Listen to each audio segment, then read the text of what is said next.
The following is brought to you by the People's National Party. Make the trumpets play. Jamaican people want better. Economy coming like stormy weather. Ancestors are turning on them grave. To get champion, we can do it together.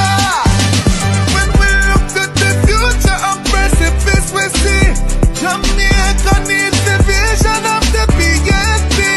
People said the bag of promises, them can't carry go shop. And the crime rate getting high, I wonder when it all goes down, comrades.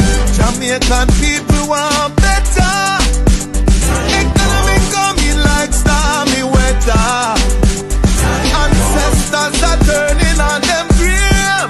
To get champion. The proceeding was brought to you by the People's National Party. So why you come to me with that foolishness, you know? You elect a prime minister, and is a prime minister run the country. It is time we learn to hold our leaders accountable for their actions and stop making excuses for them. Stop making excuses. Otherwise, go elect the people who really run in the country. And I don't want the right start that stupid argument. Hold the people you elect accountable and stop making excuses for them. The scale of dealing with anti-corruption issues. So there is a learning curve that we are going through. What is important is that the government supports the development of the institution so it can accelerate very quickly on that learning curve and provide the resources so that they can move very quickly on the learning curve, and that the government does not intervene or interfere. And that message goes to the opposition as well. Leave the anti-corruption and policing agencies to do their jobs. Hello, welcome. Happy Tuesday. Happy Tuesday to those in television land. Happy Tuesday to our silent supporters. Happy Tuesday to those in the chat. Hope everyone is having a wonderful and productive week and New Year so far. Thank you so much for joining. Really appreciate each and everyone as usual. And remember, guys, when you come in, thumbs up the live, share us out if you can. And if you are new to the channel, please show us some support by subscribing. All right, so tonight's topic is the DPP Political Biasness with your host, Byron and Marie, and Daisy Magazine. Reason with Ratigan and Jamaica will be joining us shortly. Let me just go ahead and welcome those in the chat. And before I do that, guys, please remember to support Daisy Magazine at maxter.com/p/Daisy. So let me just welcome those in the chat. Truck Life, Young'uns, Dorothy McCoy, Beverly, Nyla Queen, Don Mill, Patel Cruikshank, Uriah Walker, Esther De Souza, David Stewart, Merlin Malioson, John Gotti, Devon Fletcher, Louis Longshaw, Larry Speckford. Thank you so much for your continued hard work in the chat in trying to get this the likes up. Reggae Girl, Maxine Fraser Bell, Rennie Swaby, Sonia Sterling, welcome. Without any delay, I'll hand over to Baron. All right. Thank you for that, honey. As usual, wonderful precursor.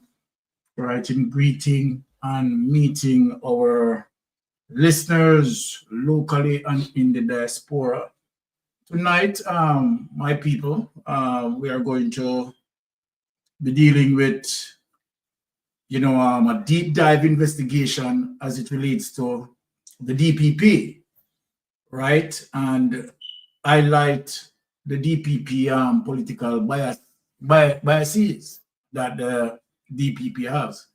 We have evidence, right, that we are going to present and show clearly in terms of, right, the DPP position in, representing, right, Andrew Holness administration as opposed to represent Jamaica in general, right? We want a DPP that in supportive of the country's interests, not party interests, And obviously, we have seen that this particular DPP, and we wonder as to why, right, this administration hell-bent on wanting this DPP, right, to remain, right, in office, right, to do their bidding.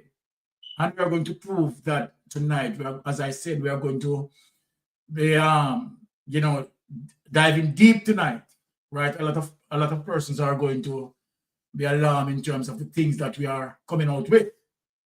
We know that Rattigan, right, will be here later. Jamaica will be in studio, and I think Jamaica will be bringing in a guest as well, right? We welcome that. And of course, we have Daisy Magazine, who will be joining us later. So before we, and you know, that time we are going to be, of course, steaming up the engine. Don't worry about that. So No. before we go any further, thank you so much, Reggae Girl, for joining the membership. So Reggae Girl is one of our channel members now of Mystic Family. So thank you so much. Really appreciate the continued support to the channel. Bless up yourself, Reggae Girl. We so much appreciate of you being a part of the Mystic Sensation movement. You understand? One family, love you. Now, we have, as it relates to, and I'm going to create a background because you know that I always want to create a background for our listeners. We have seen, right, the death of Barbara Gale. And we have seen that the government has an interest in Barbara Gale case. And we wonder why the government has an interest in Barbara Gale's case. We know very well, right? As it relates to allegation, let me say this, because, you know, when we have the evidence, we are going to speak clearly and definitively that we have the evidence. But we have no such evidence. But the allegation that is out there that Barbara Gale, right, was in the process, right, doing a report that highlight government's corruption. We have the information as it relates to prior to Barbara's Gale death. Half an hour prior to Barbara's Gale death, Barbara Gale spoke with the DPP, Paula Lully. Let me repeat that. Half an hour prior to Barbara's death, right? The information that Paula Llewellyn had spoken to Barbara after her death. Does it mean something? I don't know. But we are going to get into some intricacies tonight. So one of the first documents that we want to bring up, right, is the Barbara Gale document. Honey, Barbara murder case moved to Kingston.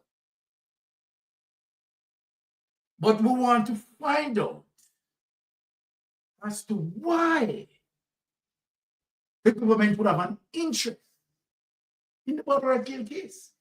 But let us go to the news clip and let us all delve into it and read it. Interestingly, interesting days ahead. What is going on? So here we have Barbara Gale murder case moved to Kingston. Alleged killers, lawyers confirmed. We are going to get into this tonight, you know. This is Tuesday, January 7, 2025. The Barbara Gale murder case is to be transferred to Home Circuit Court in Kingston, with a hearing likely for later this week. The accused attorneys have also been confirmed to be Danae Martin and King's Counsel Tom Tavares Finson. Interesting people. Interesting. the accused killers' attorney have also been confirmed to be Dane Martin and King's Counsel Tavares Finsu. 24-year-old Travis Ellis has been charged with the December murder of the 77-year-old retired Gleaner journalist at her home in the gated community of Caymanas Estate in the greater Portmore St. Catherine. Take it away, honey. And we are going to pay some emphasis where Tom Tavares concerned. Now, people, this becomes very significant, as I would use the phrase or the terms to say that something smells. Here's the reason why something smells in the air. Tavares, as we know, is the president of the Senate. Tom Tavares, as we know, represents the Jamaica Labour Party. And so then Tom Tavares, as we know, in extension, represents the government. So the question begs, why? Why the government had a peculiar interest in this case? Let me show you why it is more complicated. Now, let us bring up the next document. Radio Jamaica, suspect reportedly confessed to killing journalist Barbara Gay. So we are the people we are going to reason tonight. Something smells. Let us speak on that. Yeah. Now, here it is, people. December 26, 2024. Suspect reportedly confesses to killing journalist Barbara Gay. Now, Radio Jamaica News has been informed that Travis Ellis, the man charged for the murder of retired journalist Barbara Gay, has confessed to the killing. Take it away, because we want to begin our conversation. So, ladies and gentlemen, let us all think about this. We have the person who, number 3, Barbara Gay, confessed of doing the number 3. Then my question is asking, then if the number 3 person, the person who did the number 3, confessed to Barbara's killing, why? Tell me why the government still has an interest to represent the man who committed the number 3. Let me ask the question again. Who are responsible to pay the lawyer fee for the accused? Because we know very well that the man who committed the number 3, right, is poor as a church mouse. Yes, people, poor as a church mouse. And here it is that the government has a particular interest in this particular case, that this man that poor like a church mouse,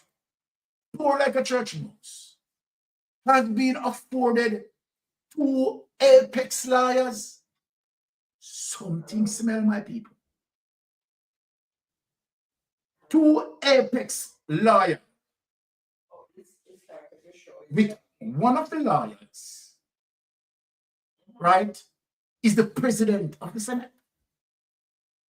One of the lawyers He's a government representative.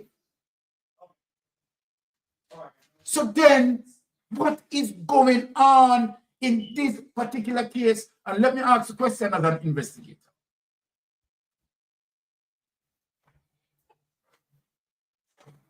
Are we learning the truth as it relates to the death of Barbara Gale? Why was Barbara Gale killed?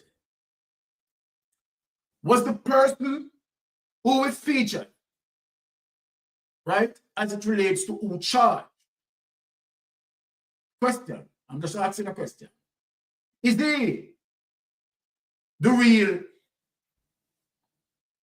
person that committed the number 3? Because I can't understand.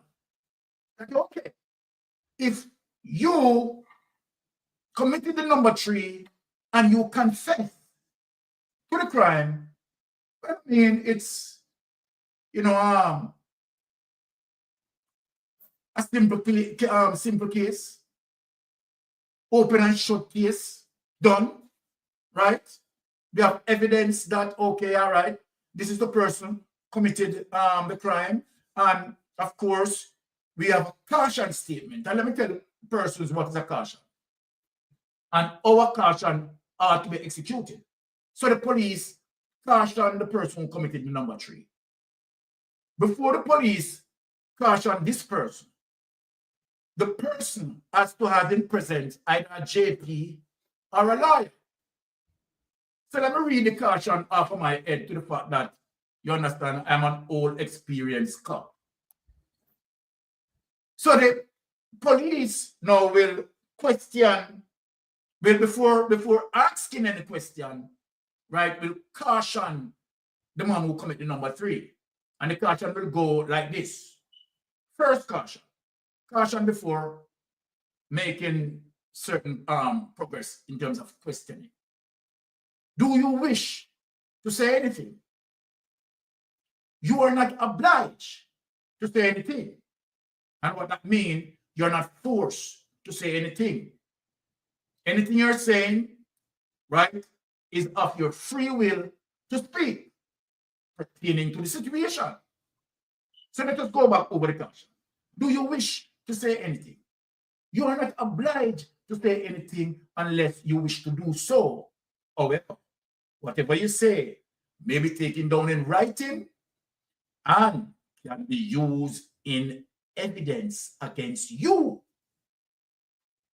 So let us presume that the police had gone through the legal process as it relates to prior to questioning this person, that you caution the person and you have given now, as it relates to Canada and United States, the person Amanda rights. So then that cannot be used later to say that, okay, you did not caution the person and then you proceed with question, and so then lawyer can just show the case because you breach the person Amanda rights. So here in evidence that the police cautioned the person and the person confirmed that I committed the number 3. Then if that is the case, why we have Tom Tavares, an apex lawyer, King Council, having the interest in this case? What is happening? What was the real reason as to why Barbara Gale was killed? Is it because that Barbara Gale was doing an investigation, working on a particular report that she was going to reveal, and to have her silence, and number 3 was executed? I'm just asking question. Based on the man who committed the number 3 confessed to the crime, and however, you have apex lawyers, but deep interest in this case. Now, Before we go any further, because we are going to get into some very serious hot waters tonight, I am going to give Jamaica the opportunity to meet and greet our folks. And of course, I have seen Brat as it relates to her name there. Jamaica will introduce Brat to us. And then after that brief introduction, yes, we will proceed into the case. And we are going to have, later on, we're going to have Jamaica, right, along with Brat, right, highlight some things for us. Yes, we are definitely anticipating that. So Jamaica, yes, do your usual meet and greet. Jamaica, tune in. Good evening to everyone. Blessings, man. It's great to be among family members again.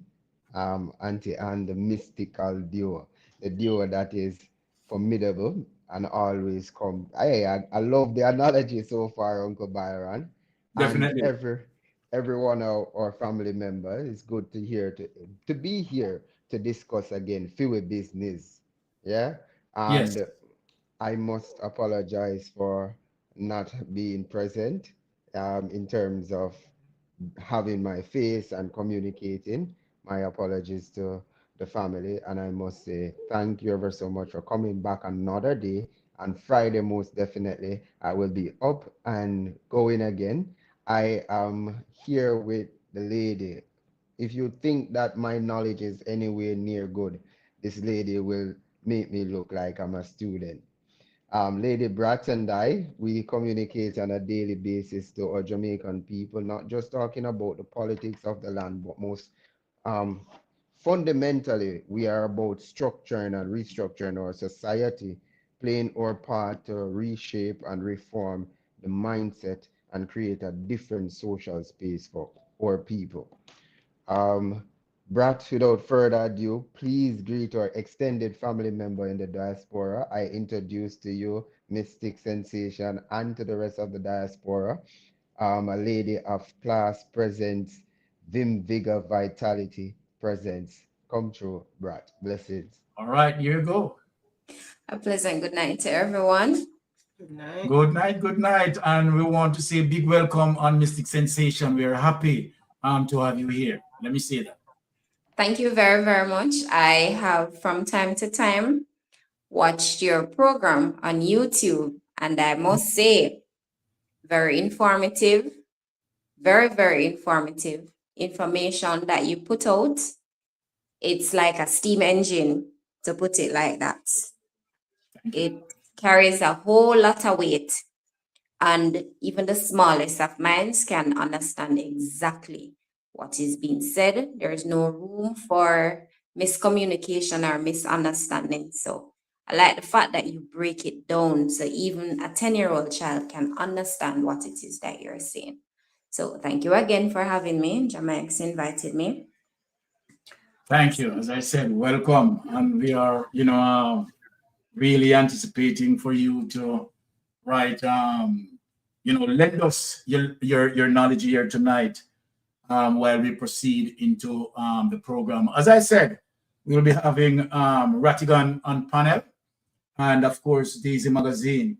Now, as I mentioned that tonight we dedicated as it relates to investigation, right, where we are going to turn up, right, and turn down, right, and look inside as it relates to the DPP.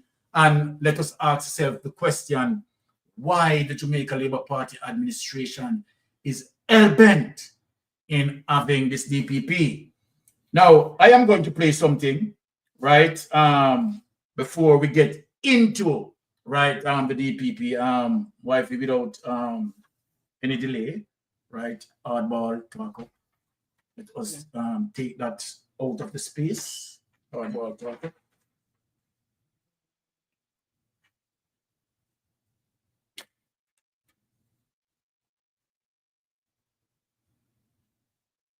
All right, let us play this. Did tell Andrew Holness, remember Jamaica. Before I play this, the reason for me to be playing this is as it relates to Bruce Golden, in terms of how Bruce Golden, right, was speaking to the Jamaica Labour Party administration, and particularly warning them of good governance. Yes, Bruce Golden was warning them of good governance, telling them to ensure that they do the people's will. Ensure that they do good by the people. Now let us listen, people. Go ahead. Of public goodwill. He has exhibited a style, a commitment, an energy, and a determination that has resonated with the Jamaican people. But I want to make it very clear that that goodwill that he enjoys is very delicate. It's very fragile. It has to be handled with the utmost care. It is something that can vanish in the twinkling of an eye. So it has to be protected and preserved, because he is going to need it in order to mobilize the country to confront the many challenges that we face. And we are going to need the public goodwill that he enjoys when the next elections come around. When we mess up, when we screw up, he's the one that gets blamed, not us. He's the one that gets fried in our fat. If we do our job well, with integrity, and in the best interest, not of ourselves, but of the country, we not enhance it, we strengthen it. If we screw up in doing that job,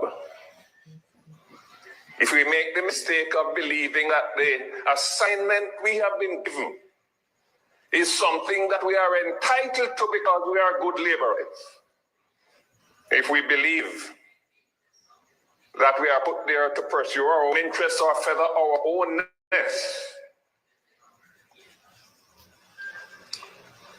then we're letting down Andrew Holness.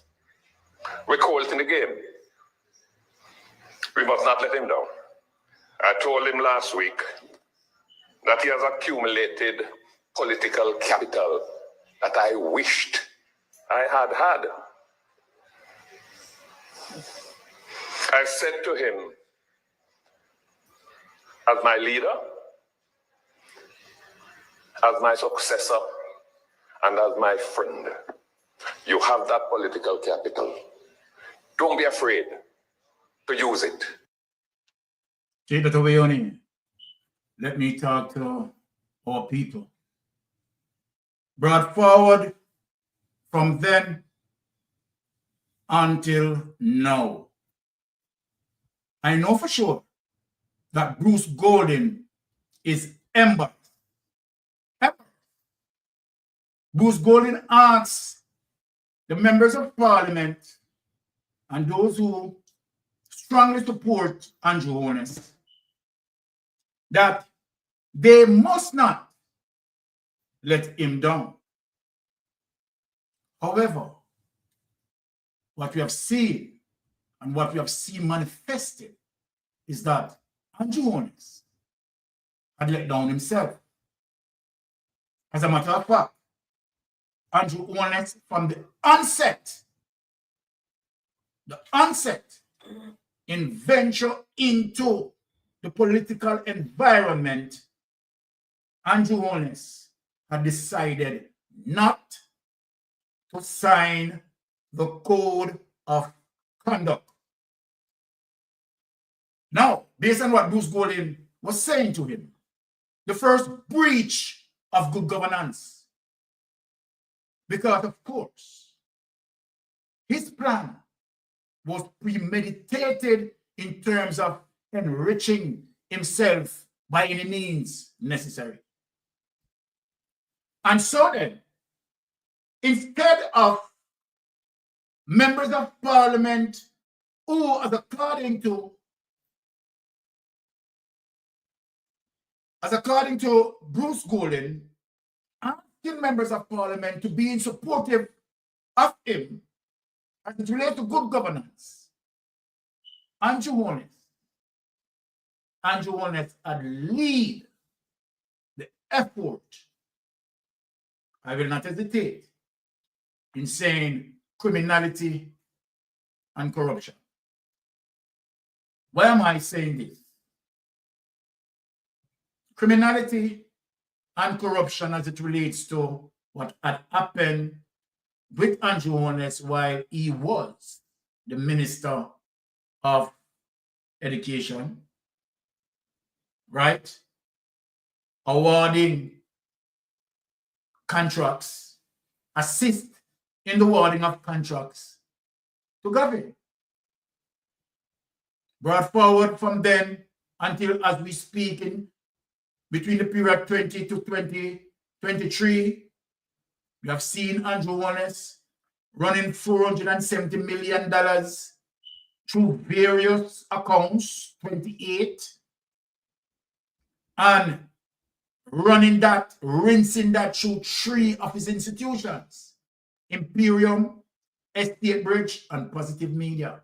This is not Mystic Sensation is saying this, right? This is public information. Public information, right? But apart from that is the effort that we had observed and where we have clearly seen that Andrew Holness effort in corrupting the criminal justice system. And so tonight, who we have under the microscope, none other than, of course, the Jamaican DPP, Paula Llewellyn. Now, is it that it is only our platform, social media platform, right, speaking about Paula Llewellyn and her corruption? No, it's not only social media platform, and we're going to prove it tonight. But what also we also have senior DPP, right, in the office of the public prosecution, who is going against Paula Llewellyn and saying that Paula Llewellyn is corrupt. Then let us ask the question. I mean, if Shark, right, go to the deep and come back on land to say that, look here, out there deep in a shark listener that experienced the deep, and the shark said, out there deep, then what are we to believe?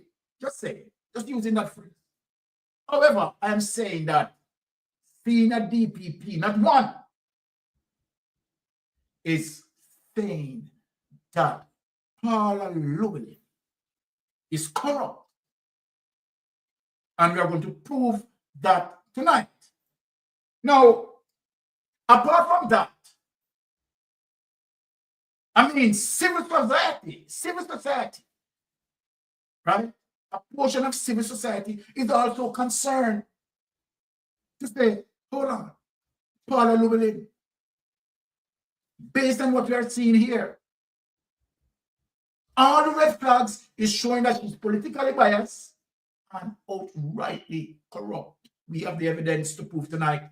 Now, let us get into the first evidence as it relates to the concern and where Paula Llewellyn, the DPP office, as it relates to Paula Llewellyn, is now responding to, the treasure trove, the sea of allegation of her corruption. Look on how Paula Llewellyn found herself in this mess. But before we get into that, I want to show Jamaica people something, both locally and in the diaspora, that there were 5 DPPs prior to Paula Llewellyn. And none of those DPP had seek any extension and give the government any problem. to step aside when their rightful time comes. The 5 DPPs that have serviced Jamaica, right, from independence until now, move through the system smoothly. Simply mean that when their time comes, right, as it relates to the meeting office, right, they had gone through the process smoothly and gracefully. So let us ask ourselves the question, people. What special about Parliament? What's special about Parliament? Why Parliament want to remain in office and so saying that, is she saying, let me ask this question, that there is no one there has the capacity, the capability, the tenacity like her to manage the office? She said the reason for her wanting the extension because of unfinished work. People, can you imagine that? Because of unfinished work. No. Those DPPs that went before, why they did not mention that, you know what, I need extension because I have unfinished work, as according to Parliament. They moved through gracefully without any hesitation. Let me show the evidence. You know, whenever Mystic Sensation speak, we are going to present the evidence. Let us look at the evidence, people. So go to this past director's office of the Director of Public Prosecution. We want to go through this now before we reach into the art of the corruption. We are doing it in a chronological sequence so that people can follow. Right? Let us go. Let us do this. The past director office of the Director of Public Prosecution. All right. So we are going to show, right, that these past directors, as a matter of fact, right, has never spent 15 years in office. Never in the history. Right? Spent 15 years in office. Get to the bottom. Down to the bottom. Yeah. Right? So it is amazing as it relates to see why Paula Llewellyn, right, want to remain in office. But let me say something to Paula Llewellyn. Right? Let me say something to Paula Llewellyn. You find it? You never gave it to me. All right. I want to, I think it's, okay, let me just send it again so you can put it up. It's my bad, people. Right? Okay, so it's at the bottom now.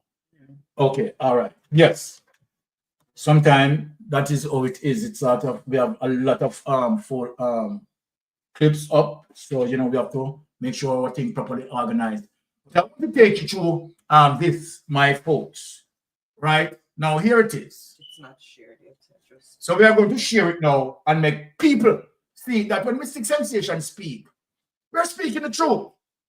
Because we want to understand, you know, why the government is hell-bent on keeping the DPP. What is it about this DPP? Now let us read the past director, right? Now let us begin with Mr. William H. Swaby, QC, from 1962 to 1965, right? So Mr. William H. Swaby only spent 3 years in the DPP's office, right? Now, 1962, the year Jamaica gained independence from the British, Mr. Williams H. Swaby was appointed the independent state's first DPP. Swaby served in the post until 1965 before he was replaced by Huntley Monroe. So 3 years. This DPP, right, done his 3-year tenure. Let us go to Mr. Huntley Monroe. We are doing it in chronological sequence here. Mr. Huntley Monroe, from 1965 to 1968, people, what you notice, another 3 years. right? He was a forward line member of St. George's College, 1962, right, or 1927, champion Manning Cup football team, reputedly one of the best in his history of the Manning Cup. He was a barrister of law, right? He was an assistant clerk of courts in 1934, a deputy clerk of court in 1944, a clerk of the courts in 1951, a crown counsel in 1956, acted as an assistant attorney general, and was a deputy director of public prosecution from 1962 to 1964 before becoming director of public prosecution in 1965. Mr. Huntley stood his time and moved on gracefully. I am showing people the history now, why people need to understand what is going on with the Jamaica Labour Party government, right? Wanting to keep Paula Llewellyn. And let me tell you, people, Paula Llewellyn, let me warn you, I've been warning you. Because we know that the SSL case they come out, you know. We know very well that the SSL case is unfinished. And the SSL case has all of the skeletons. But we are warning you, Paula Llewellyn. We are warning you. We are watching you. Okay, let me get down. Let us look at Claudius Henry, right? Why DPP, right, his private papers, including corresponding regarding prime ministerial attempt at interference in the exercise of his prosecutorial discretion to bring charges against prominent politicians of the day, and his forthright but respectful rejection of the attempt. He then retired in 1968. Now, let us look on Mr. James Carr, right? Mr. James Carr from 1968 to 1977. If you calculate that, that would be roughly about what? Going 9 years, right? 9 years, right? Now let us read, right? Mr. Carr joined the legal service as an associate clerk of court in 1940 after he was called to the bar in Lincoln's Inn. He served as clerk of court, resident magistrate, and legal attaché to the Jamaican High Commission in London. His legal prose, including 17 consecutive victories in the Privy Council, boy, I think ISAT BUCHANAN alone embodying the Privy Council. Here we have a DPP, you understand, who are done. Remember, CTA people, right? And I'm a six sensation to make up this. So this money have brought several cases through the Privy Council and was successful. Here it is. His legal prowess, including 17 consecutive victories in the Privy Council. Chief Justice Attorney Smelly noted that Lord DePuck considered Mr. Justice Carr to be the only true authority on the Jamaica Constitution. Now, this man bowed gracefully and look at his achievement. Paula Llewellyn has never, let us speak, has never won a case at the Privy Council. Has never. Paula Llewellyn performance cannot meet with Mr. James Carr performance. Can never, no way, shape, nor form the accolades around Mr. James Carr. History goes to prove. Let us ask the question again. Why the Jamaica Labour Party administration is hell-bent on keeping Paula Llewellyn, right, who has failed, right, in many circumstances. Paula Llewellyn, who has failed in terms of what we are proving tonight,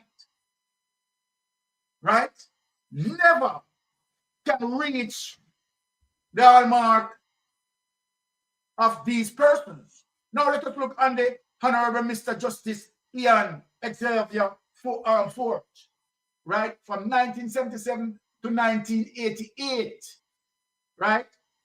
Another 10 years right then and there, right?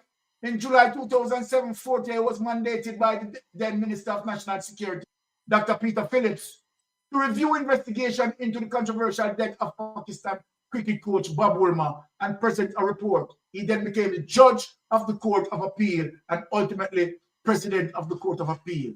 currently retired and up to July 2011 was sitting as a member of the Cayman Island Court of Appeal. Now look at that. The accolades around these, right, former DPP, greater than Paula Llewellyn, cannot come close. Let us look on Mr. Glenn Andrade. From 1988 to 1998, another 10 years, right? Service time and bowed out gracefully and never seek an extension. He joined the office of the DPP as an assistant crown counsel and rose to the top in 1988. He died on Thursday, September 17, 2009, at age of 72. He was described as a very strong and effective leader, unflinching and led from the front. Whilst a very good leader, he was also very humane, as he was very encouraging and supportive of young prosecutors and always reminded prosecutors that as Crown Counsel, you are operating in the public interest. Now, let me say something to you, Mr. Glenn Andrade, although you die and gone. Andrade, let me say this. Paula Llewellyn is not working in the public interest. Paula Llewellyn is working in the political interest and specifically Andrew Holness' interest to protect Andrew Holness by any means necessary. Paula Llewellyn, you're going to get yourself in trouble. Paula, you're going to get yourself in trouble. Now, let us look at the fifth prior to Paula.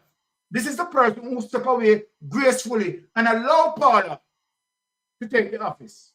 This man, not one of them seek an extension. In November 2007, right, Mr. Ken S. Pantry, CDQC, 1998 to 2008, right? Another 10 years. Now, when you look at that, in November 2007, he marshaled evidence vigorously in the coroner's inquest hearing at the controversial death of the Pakistan cricket coach, Bob Woolmer. He was then appointed as interim dean to spearhead the development and implementation of the Faculty of Law of the University of Technology in 2008. He was appointed as dean of Faculty of Law of the University of Technology in 2009, August 31, 2011. Let us speak, my people. Mr. Ken S. Pantry, step away and allow Paula Llewellyn, right, to grace the stage. And here we have, take it away.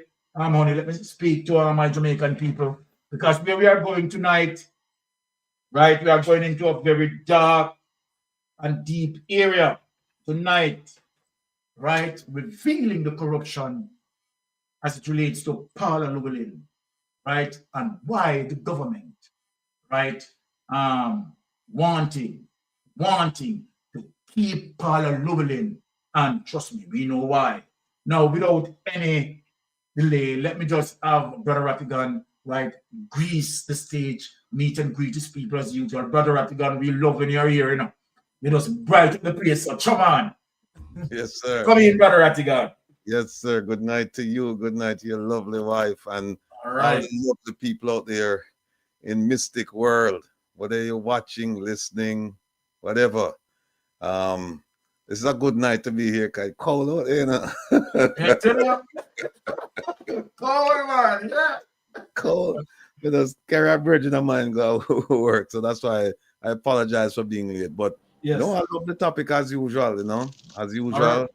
You know, Mystic is a man, and well, actually Mystic is a duo where them do homework. It's always a pleasure to come here because we know me I'm gonna learn tonight. Every night we come here and we learn. So right. It's a pleasure to be here, and I'll share. Hopefully I'll be able to share, you know, some gems of wisdom, but I expect to learn as well, like all of you. So all right. Thanks for having me again, my brother. You're welcome. And let's also remind them we have Sister Brat amongst us, and you know, of course, we are thirsty to hear what Sister Brat is going to deliver to us. But I just want okay, so I don't want to burn out Sister Brat, right, time any longer, because we have interesting things to discuss. So we want to just squeeze Sister Brat in the space for Sister Brat to speak to us before we get into this long journey tonight in terms of our investigation. Let us just, phase in Sister Brat in this space. Sister Brat, you're on the call. Excuse me, sorry. So it's going to be both of us. We're doing a presentation. Good night to you, Uncle Will All right. Raglan. Yes, yes, brother. So Yes, Brat and Stephen. so good. So Brat and I, we are definitely we have put together something just to express what is happening in Jamaica. Science and technology innovation. I am a better writer than I am a speaker. I've always took pride in writing. It is something that I found a love for in COVID, and I like to see how things work out. I like to see the intricacies behind every big thing, any system, and I put definitely effort, and Brat as well has also accompanied me on this journey. And we are on TikTok in the morning time. We are teaching about the principles of good governance, about family, about mental restructure, reform, character building, political affairs, and also review the news. So what Sir Byron and Miss and Lady Anna's put together for us tonight is amazing, bringing us back into history to tell us that today's day is flawed, and we definitely believe so. So without further ado, Brat and I will be going through. Brat? Pleasant good night again. All right. All right, I hope that the information that we will pass on tonight will not just listen, people will not just listen, but it may resonate and make impact, and to show you how we are in Jamaica in terms of our thinking. And as I said, Brat is brilliant. As Archimedes once said, give me a firm ground to stand on and I will move the earth. And I believe education is the firm ground that we should stand on, and we are empowered. So Brat, you can go straight ahead when you're ready. A nation at a crossroads between the past and the present. Imagine a place where the banks and different financial businesses and sectors strive, and the people of the country live in poverty. Uncle Rada say, if you use numbers. Well, in the last fiscal year, Jamaica's financial sector showed strong performance with the commercial banks like CIBC, First Caribbean International Bank, Jamaica, reporting a 70% increase in profit, rising from $663 million to $1.1 billion, and one institution earning $43.4 billion in consolidated income with $13.9 billion in net profit. Additionally, the insurance industry and deposit-taking institution, DTIs, saw assets growth and profitability improvements, while securities dealers experienced reduced fair value losses but a decline in profits. In the fiscal year ending September 30th, 2024, NCB Financial Group Limited, that's NCBFG, reported a consolidated net profit of $23.3 billion, making a 174% increase from the previous year. Profit attributable to stockholders of the parent company surged by 357% to $15.0 billion. However, subsequent audits revised the net profit downward by $1.7 billion, resulting in an audited net profit of $21.6 billion. These figures highlight NCBFG significant financial growth during the 2024 fiscal year. 1 second, right before you go. With that reading, it just illustrating Jamaica, as the title said, a nation at a crossroad between the past and the future. And later we're gonna hear about it. I remember when Dr. Andre Orton had said that Jamaica is operating like we're 30 years behind based on science and technology. And this just goes to show that a country where the people are in a recession and the banks are winning, this is a problem when we look at it. Certainly. And we'd like to just illustrate. And when I said, Uncle Rado said I'm supposed to use numbers, I was given a call by somebody who had given me a different outlook and also given me the opportunity to sharpen on my skills and to ensure that I deliver better so that I can help my country in the changes that it needs. So I will let Brat go once more and then I will expound. And bear in mind, this is the first time Brat getting to read this document because I did it and she understands because we spoke before, but it's the first time she's reading this document. Awesome so far. Go straight ahead, please. Yeah, proceed, Brad. Thank you. Jamaica, with its vibrant spirit and boundless potential, remains tethered to a reality that belongs to another era. From the technological standpoint, the island seems suspended in 1995. Its systems lagging behind a world that races ever forward. Outdated frameworks dominate, and the people feel the weight of its inefficiency. A burden that stifles progress and innovation, yet there is a way forward, a path to leap into the 21st century if only the right choices are made. 1 second, Brad. And just going into a section right now that we are giving solutions because there has never been a statue erected of a critic. It's good that we can point out the problems, but it takes greater people to come up with solution and then carry out the resolution. And as you said, we want to be a part of this resolution and we want to do it, as my son said, strategy over strength. So continue from me, Brad, please.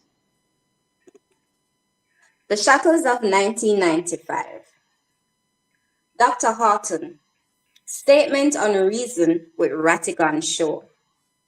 Outdated infrastructures. Across sectors, banking, education, healthcare, and government, legacy systems struggle to meet modern. Modern demands slow, fragile, and resistant to innovation. They hinder the potential of an ambitious nation filled with young people for growth. With the lack of capital, tools, and guidance to succeed, the country collectively suffers. Dr. Knight said it. Limited internet penetration.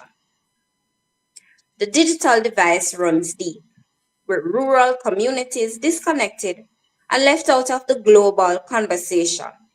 High-speed internet remains a privilege when it should be a right. Can you pause 1 second?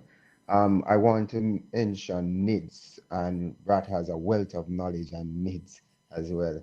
And I'm saying, how can needs be effective in a society where our technological framework is outdated and our people, majority of the Jamaican people live in remote areas where they are not technologically savvy and they don't have access to steady or internet at all.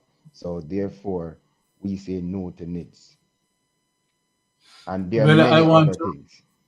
I want to say that so far, Brad is doing excellently well, right? Okay. So, she have my 100% attention here, right? Go ahead, Sister Brad.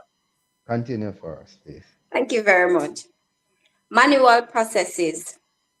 The paper-based bureaucracy of the past persists, wasting time and resources and frustrating citizens who yearn for the efficient, transparent systems. We still cannot figure out the actual system from April 1st, The 2004. the accrual system. The accrual system. We still cannot figure out the accrual system from April 1st, 2004. Such a shame. JIS and Observer. Those are the sources where you can find the information about the accrual system that was put in place from April 1st, 2024. And it is such a shame that we are paying people 200% and 300% increase, and they're unable to figure out modern day technology. As a result of that, Auntie Jeannette Calder has come up with the findings to say that $3 trillion is unaccounted for, missing, or whatever you want to frame it as, but we are unable to tell with clarity and uncertainty what happened to that $3 trillion. So continue for us, Brad. People can read more about that on JIS, and the Observer. Continue, Brad. Low digital literacy. Too many Jamaicans remain excluded from digital opportunities due to lack of education in navigating modern tools. Without these skills, potential remains locked away. Auntie May can't trust the bank again, cause money missing. Aunt May can't trust the bank again. Aunt May can't trust the bank again, cause money missing all the time. In December 2023, a marketing manager reported over $2 million fraudulently withdrawn from her National Commercial Bank (NCB) account, along with an additional $122,000 charged to her credit card after receiving a fake text message purportedly from the bank. Earlier in September 2023, multiple NCB customers alleged unauthorized withdrawals, raising concerns about account security. And the source is the Jamaica Gleaner and Yard Hype. 1 second.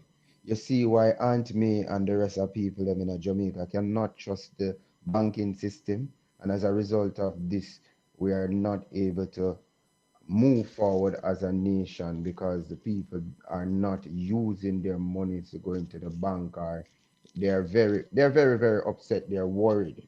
And a lot of them are depressed because they cannot trust the banking system. So there's a major problem. Continue back, please.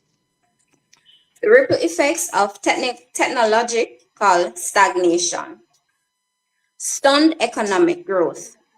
Industries like MSMEs, tourism in all forms, and logistics cannot compete on a global scale without modern tools.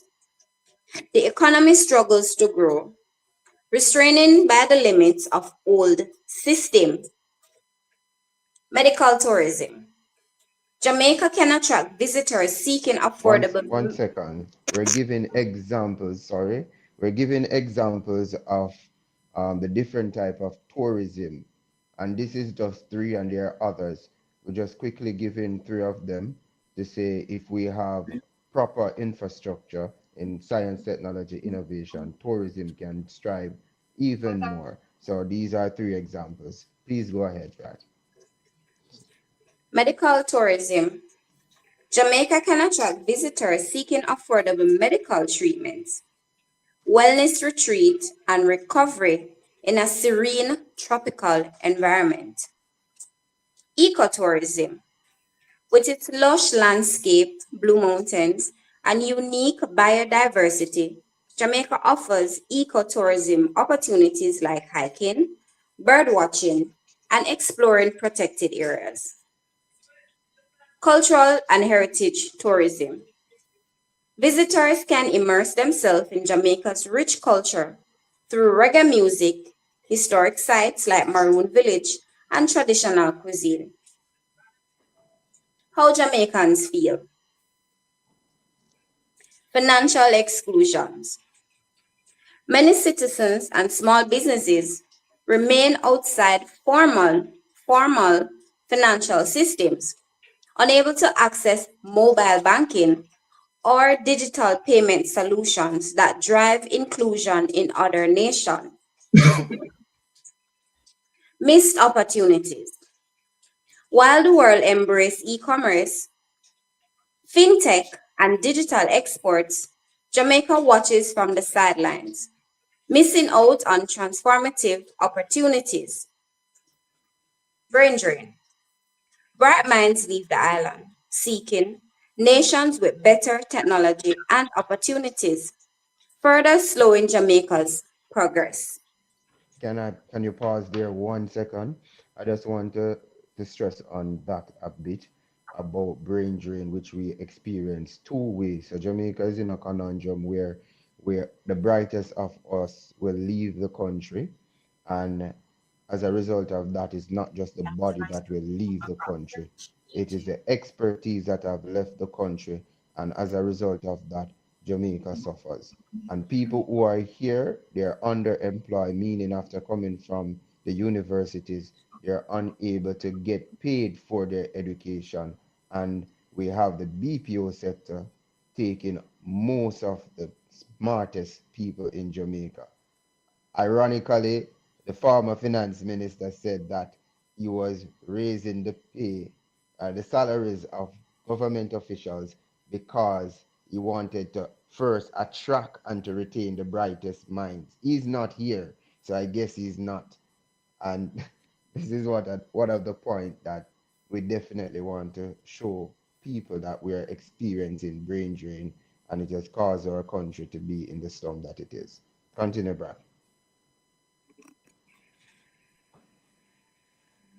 A familiar betrayal. Among those meant to lead,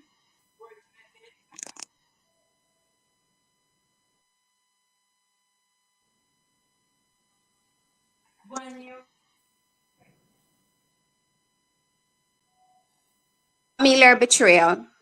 Among those meant to lead, there are whispers of betrayal.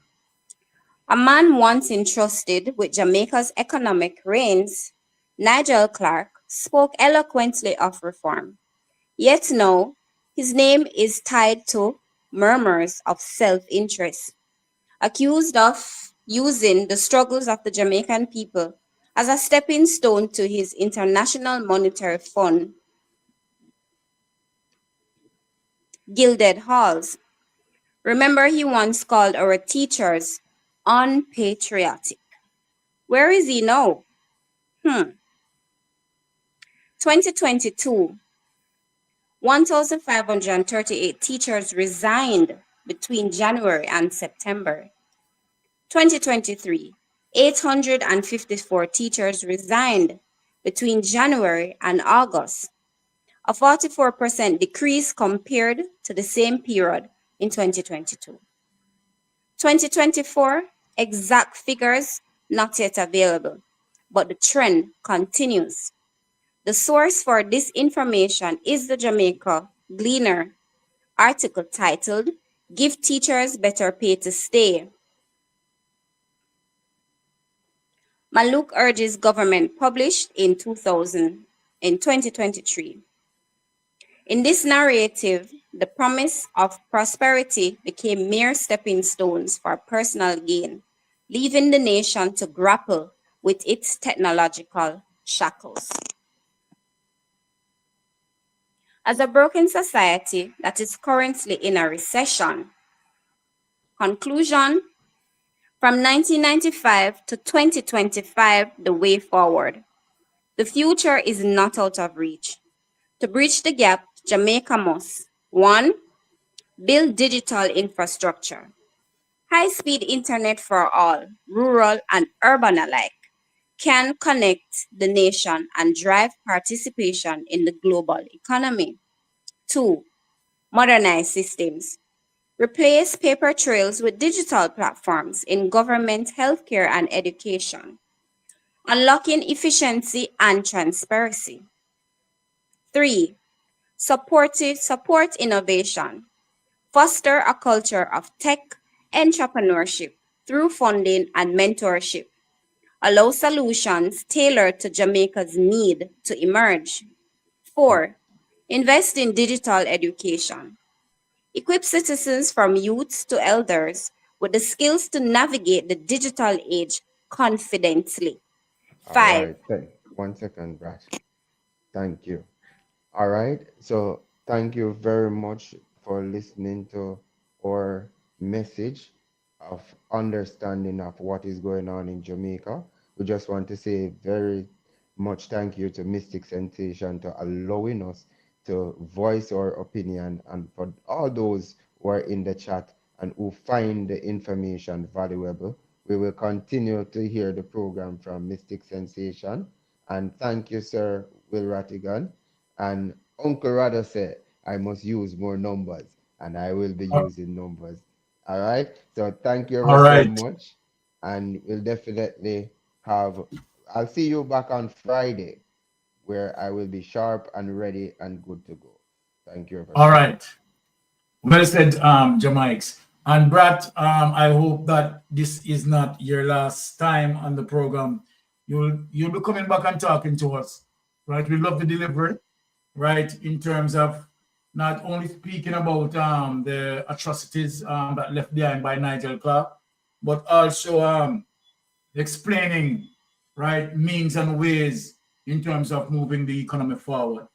Now, also we want to say a big thanks to you, Brad, right? Big up yourself for that. All right. Now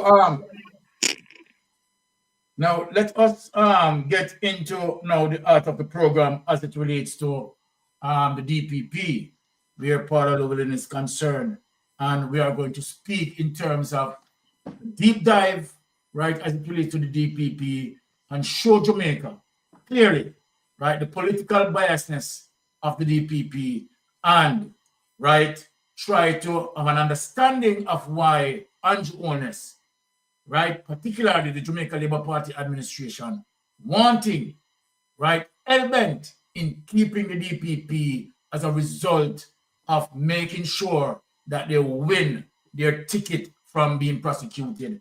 So we are going to get into it. So now let us show you that, okay, all right, with the DPP, what is happening, right?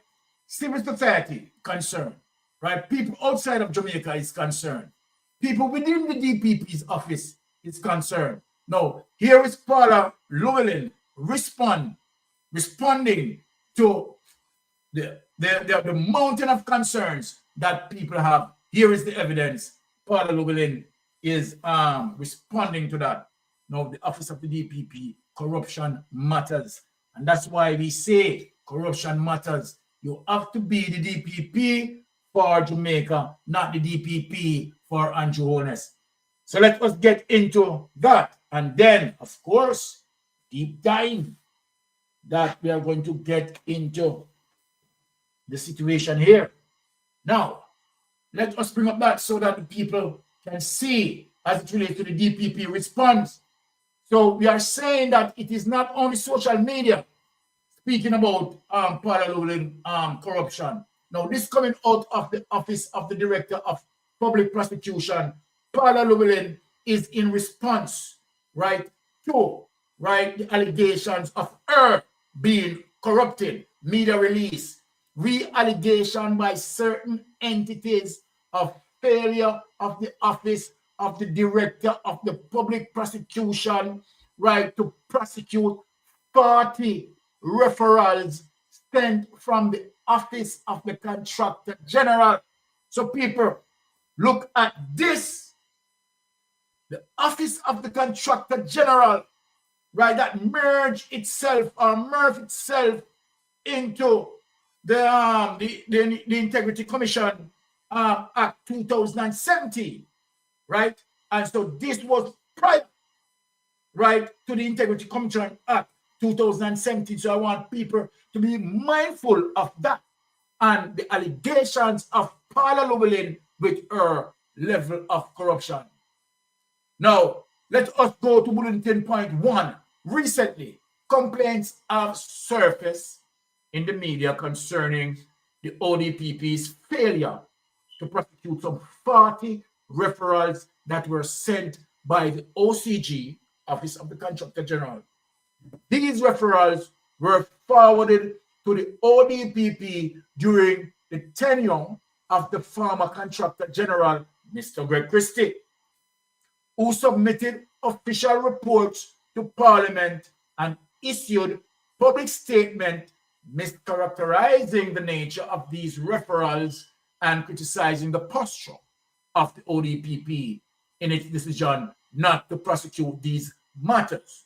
So Paula Llewellyn is saying here that Greg Christie mischaracterized, right, the nature of the referrals and criticizing the posture of the ODPP in its decision not to prosecute these matters. Go ahead, Sister Paula. I have in the past, so this is Paula is explaining now. I have in the past sought to explain in the public domain and the relevant authorities the true nature and character of these matters. And in fact, on request, forwarded a full report to Parliament on May 6, 2015, seeking to correct the misperception and explain the true position. Now, what is the misconception and true position that you want to explain? Several cases had mounted to you, Paul, and we're going to prove them tonight. Prove how corrupt you are. That the Office of the Contractor General, right, wasn't misinterpreting, right, the issue at hand. The issue at hand, Paula Llewellyn, is that obviously, right, you have made every effort, right, not to prosecute these cases. And this is what we are talking about, selective justice that you have been demonstrated from time to time. It is indeed unfortunate that this allegation has resurfaced in some sections of the media, reflecting utterances from Professor Monroe of National Integrity Action and Ms. Phillips of Capri, a research think tank headed by Dr. Domain King of the University of the West Indies. Right? Now, going forward as often as these mischaracterizations appear in the media, I consider it my duty as DPP to seek to disabuse the public of this unfortunate perception, which seems to insinuate that the DPP and its officers are some sort of entrenched authority in the prosecution of corruption cases.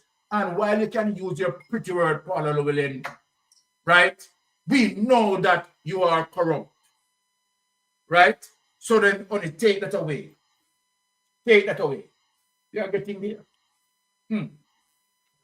So this is with you now, Paula Llewellyn.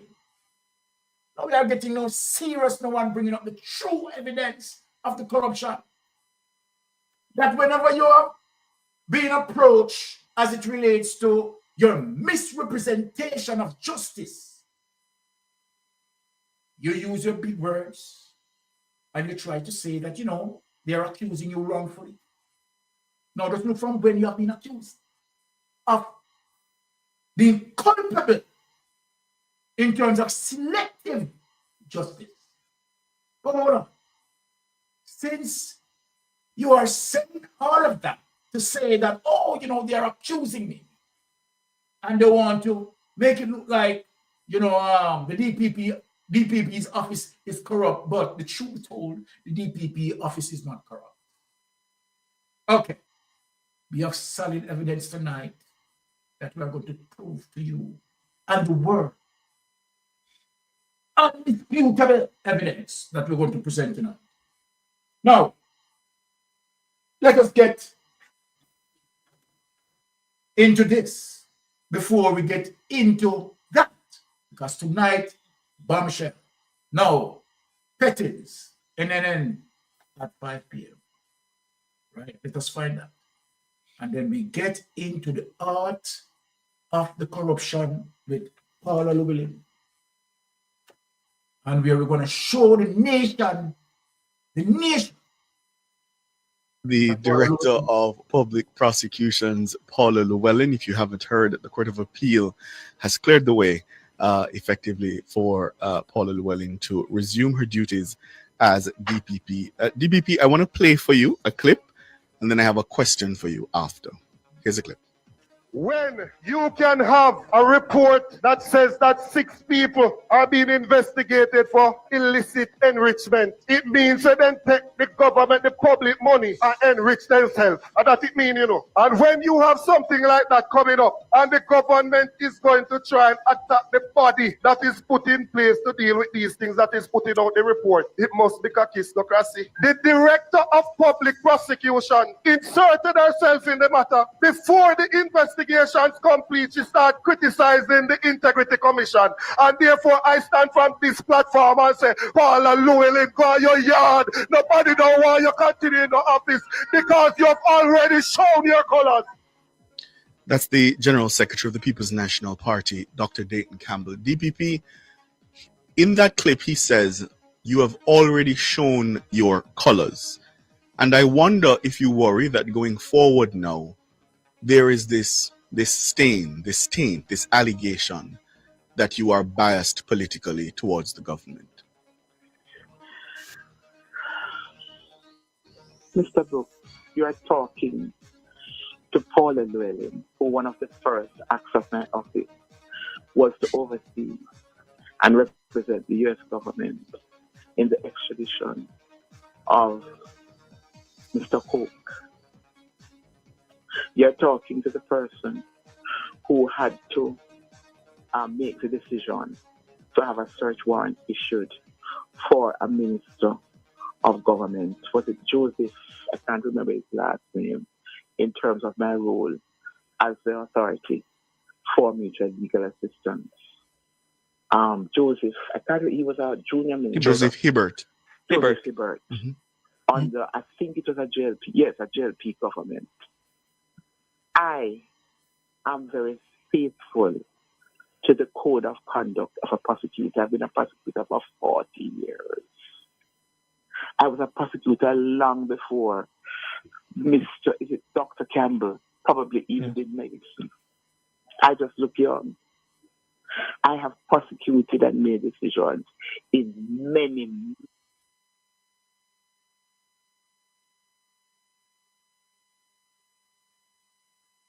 I know I can stand on my record of 40 years as a prosecutor, having done a variety of cases. Do you plan to initiate any legal proceedings against Dayton Campbell for those comments that he made? Listen, certainly not. You know, I was certainly not. Why would I do that? Hold on. Let me ask you. Certainly not. Because you can't pursue any form of legal thing. We will prove it. You know that we will prove it, and tonight you come to prove it. Now, when Paula Llewellyn is explained to the Jamaican people that, okay, she's not biased, because, of course, she aided in the assistance with the United States to oversee the extradition of Mr. Cook. Paula Llewellyn, you are disingenuous to Jamaican people. And let me tell you why you are disingenuous to the Jamaican people. Number one, that case with Dudus Cook, you couldn't have done any better because you were under the pressure of the United States. So don't come and fool people. Don't come and fool people. You're under the pressure of the United States because Bruce Golding was asked to resign. That was how tremendous the pressure was. So that you as a DPP couldn't do otherwise. You don't have to work with what the United States instructed for you to do. So don't come and make it look like, right? You're instrumental in bringing forth justice as it relates to those. Don't bother do it. You know you are disingenuous, Paula. You were under tremendous pressure from the United States. If the United States did not involve, you wouldn't have. We know that. And tonight we have the evidence to show you that if the United States did not involve in that, you wouldn't have prosecuted, right? As it relates to those. You wouldn't have. We know that. Right? So don't use the United States case with Dudus to say, oh no, I am not biased because I assisted in the United States extradition with Dudus. Don't do that, Paul. Don't do that around here. You understand? We know better. All right, so let us take that out of the room. Now, Paul Llewellyn, boy.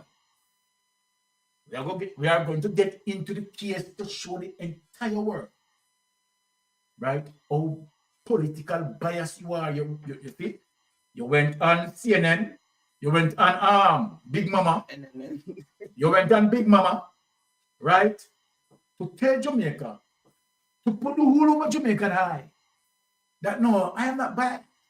I am not bad, right? Because Big Mama is the spin machine for the Jamaica Labour Party. But we are going to mash them up tonight. And I want people to share out this to Big Mama. Show Big Mama the evidence. Yes, we are going to show them the evidence tonight. Now, without any delay, let us get into the evidence because the people are wait. Right? So let us get into the meat of the matter. DPP Political should be dismissed. All right, that is the topic. Now, people, now big it up now because we want to get into it. The pictures went. Just click on this. Okay, so we want to show, right? Okay, let us get into the meat of the matter. Share it here. Yeah. I want to make sure so the people must see. People, I want you to look on these photographs. That's tonight a bangarang, you know, people. Tonight a bangarang. Now, DPP Political should be dismissed for judiciary misconduct. Right? Jamaica Voice, November 14, 2022. Look who are featured here. DPP, Tom Tavares, Patrick Bailey. Boy. What they call it, man in time? Hugging time. That's a man in time. Hugging time. People not looking on. Look on the floor then. DPP, Tom Tavares, Patrick Bailey, and hugging time. Now, let us go through. Paula Vanessa Llewellyn, CDKC, is a Jamaican lawyer who served as the country's Director of Public Prosecutions in office since 2008. The job of the DPP is to be impartial. Of course, any DPP around the world, in any society, right? The responsibility of the DPP to be impartial, right? You should not have selective justice whether it benefits the Jamaica Labour Party or it benefits the People's National Party, right? You must act on the tandem of your oaths. It is high time Paula Llewellyn be called out for her blatant bias and cronyism. People want to hear that? In Jamaica, firearm holders can be charged for negligence in the loss or theft of a firearm. But negligence must be present. Let us speak, people. They are getting there. Member of Parliament Philip Palwell is about to be charged by the DPP for negligence for the theft of his firearm from his vehicle in July 22. Paula Llewellyn serious that he's going to charge Philip Palwell, right? Now we are going to talk about selective justice now. Now, but look here. Palwell reported the matter to police as required by law to do so. As required by law, if you lose your firearm, you should report it to the police. Palwell had done that. People, I want you to follow the case. So the question asks, where is the negligence? Now, let us look at Paula's history in carrying out her duty as DPP and a similar gun theft case of other politicians. Now we are talking about now selective justice, getting into the realm of selective justice where Paula Llewellyn is concerned. Now, look here, people. 2 JLP members picture above, right? And we see the picture of them above. Reported the theft of their firearms, plural, from their homes, and they were not charged. Now, people, no look on that in the people. Philip Palwell, gun was stolen. Philip Palwell reported it, and the DPP charged Philip Palwell. Now, watch this now, people. 2 GLP members, pictured above, reported the theft of their firearms, likewise, as it relates to what Palwell did, right, from their homes, and they were not charged.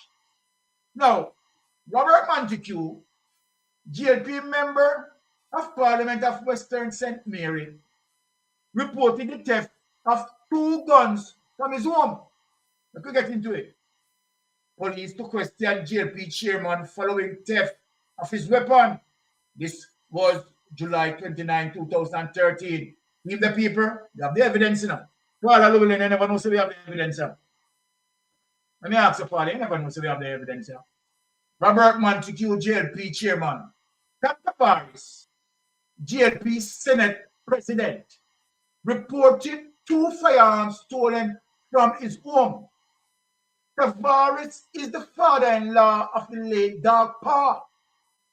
Tavares also represented Vybz Kartel in his murder case.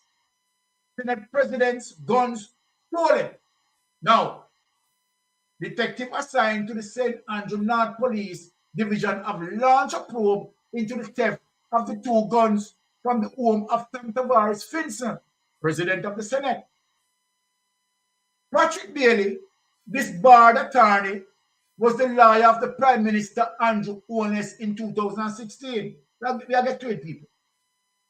When the body of Bailey's roommate, Jermaine Jr., was found in Bailey's living room with gunshot wound to the head and stab wounds to the body. Now, according to the police, there was no forced entry and no other occupants in the home. Bailey said he stumbled on the body in the wee hours of the morning and did not hear anything suspicious or unusual. My. Bailey has not been charged and made to face a jury. Now, hold on. I want to speak something here now, and we are doing further investigation. And let me say this to you, Paula Llewellyn. Now say it now tonight because I know you're listening. I want you to hear. We have seen that you make some phone calls to Patrick Bailey. And let me say this to you, DPP. We are doing further investigation, so prepare. I've seen that you make some phone calls to Patrick Bailey. So obviously, we know that, right, you have some relationship with Patrick Bailey. Let me say that.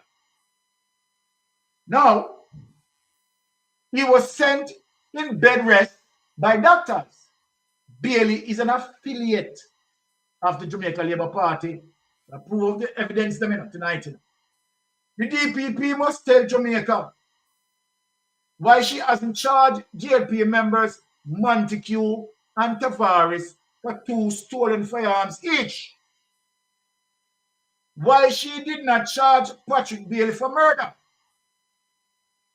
And what constitutes negligence in the case of Mr. Palwell, whose firearm was stolen from his vehicle, which was reported to the police, and yet, Paula Llewellyn, you charged Palwell. You talk about, you know, bias?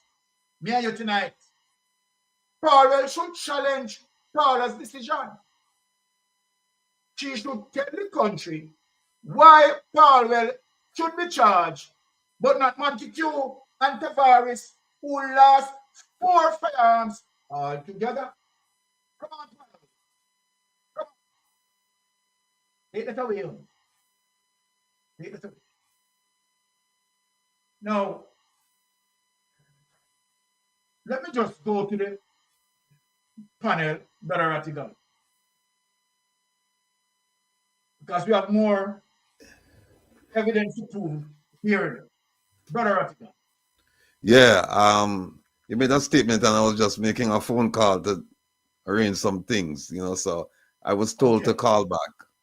So Thank you, sir. we'll see how things work out. Brother But Ratigan, yes, sir. let me ask you. Based on what I read a while ago, would you summarize that as selective justice? Or you believe that justice was fair and balanced as it relates to Paulwell being charged and Tavares and Hagentai were not charged, committing the same offense? Please go ahead and take us through your observation.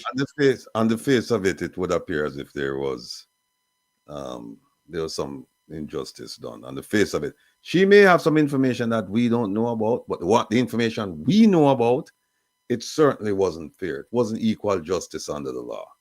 And she came out when the gentleman there asked her the question.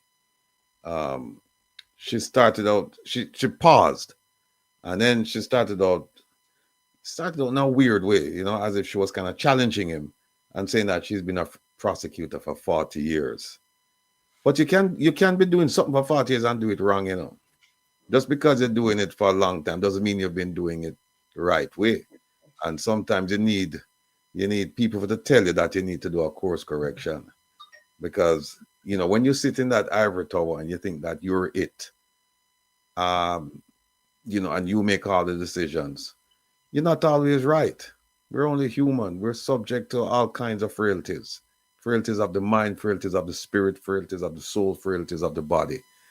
And for somebody to think that because they occupy a certain position for a long time, they don't make mistakes, I think it's a sad commentary on that person. She also said that she assisted with the extradition of Mr. Coke. Now, I find it quite interesting because if you recall, that wasn't a smooth sailing. Exactly. It wasn't smooth sailing. You know, the American government had to pull some strings and push and all of that stuff. So if she was assisting and she's going to take credit for it, the question then is, why did we have the hiccups? You're the DPP. You're the DPP, and you're claiming that, hey, I have the power. I can do this. I can do that under the Constitution. And you know, you're right. So why did we have the hiccups? Why didn't you just say, hey, look, guys, we need to sign this extradition order. We need to get this off of our desk and just send this man on his merry way to face justice elsewhere. Why? So you cannot believe anything this lady said, because when a person is going to tell you that I've been doing this job for 40 years, and by the way, I've been working with tainted juries. It colors the whole that thing. It's like she just big up herself and said, I've been working for 40 years. And anybody doing something for 40 years, you kind of give them the blind and say, well, they know what they're doing. But then when she turned around and said, well, then, you know, I've worked with tainted juries. And then she said, and by the way, it's not just me, it's me and my assistant, Jeremy. At the two we had do it long time. And when she said things like that, you know, poor Jeremy must have sit down there and cringe now. I feel bad for him. Because who knows, Jeremy might not have been involved in any of this, and she just threw him out there, you know. Or maybe he has been. But no, the idea that she would prosecute Philip Paulwell. And again, people, this has nothing to do with, just look at it objectively. And in fact, I think that's the piece of show said that the DPP is supposed to be objective, something to that effect. Yes. And right. And if you look at it objectively, it doesn't matter who commits the crime. Once the crime is committed, you have a certain job to do as DPP, which is to prosecute. Or some people would say investigate and prosecute, but the investigation is usually done by the police. But it's at the very least, we know it's to prosecute. And then you prosecute one person, and two people commit essentially the same act, negligence. Right? It wasn't intentional, negligence, and then we don't see anything. We don't see them dragged before the court, and so we have to ask why. and we haven't gotten a straight answer yet, you know, as to why this happened. But we can see a pattern and practice of her doing this.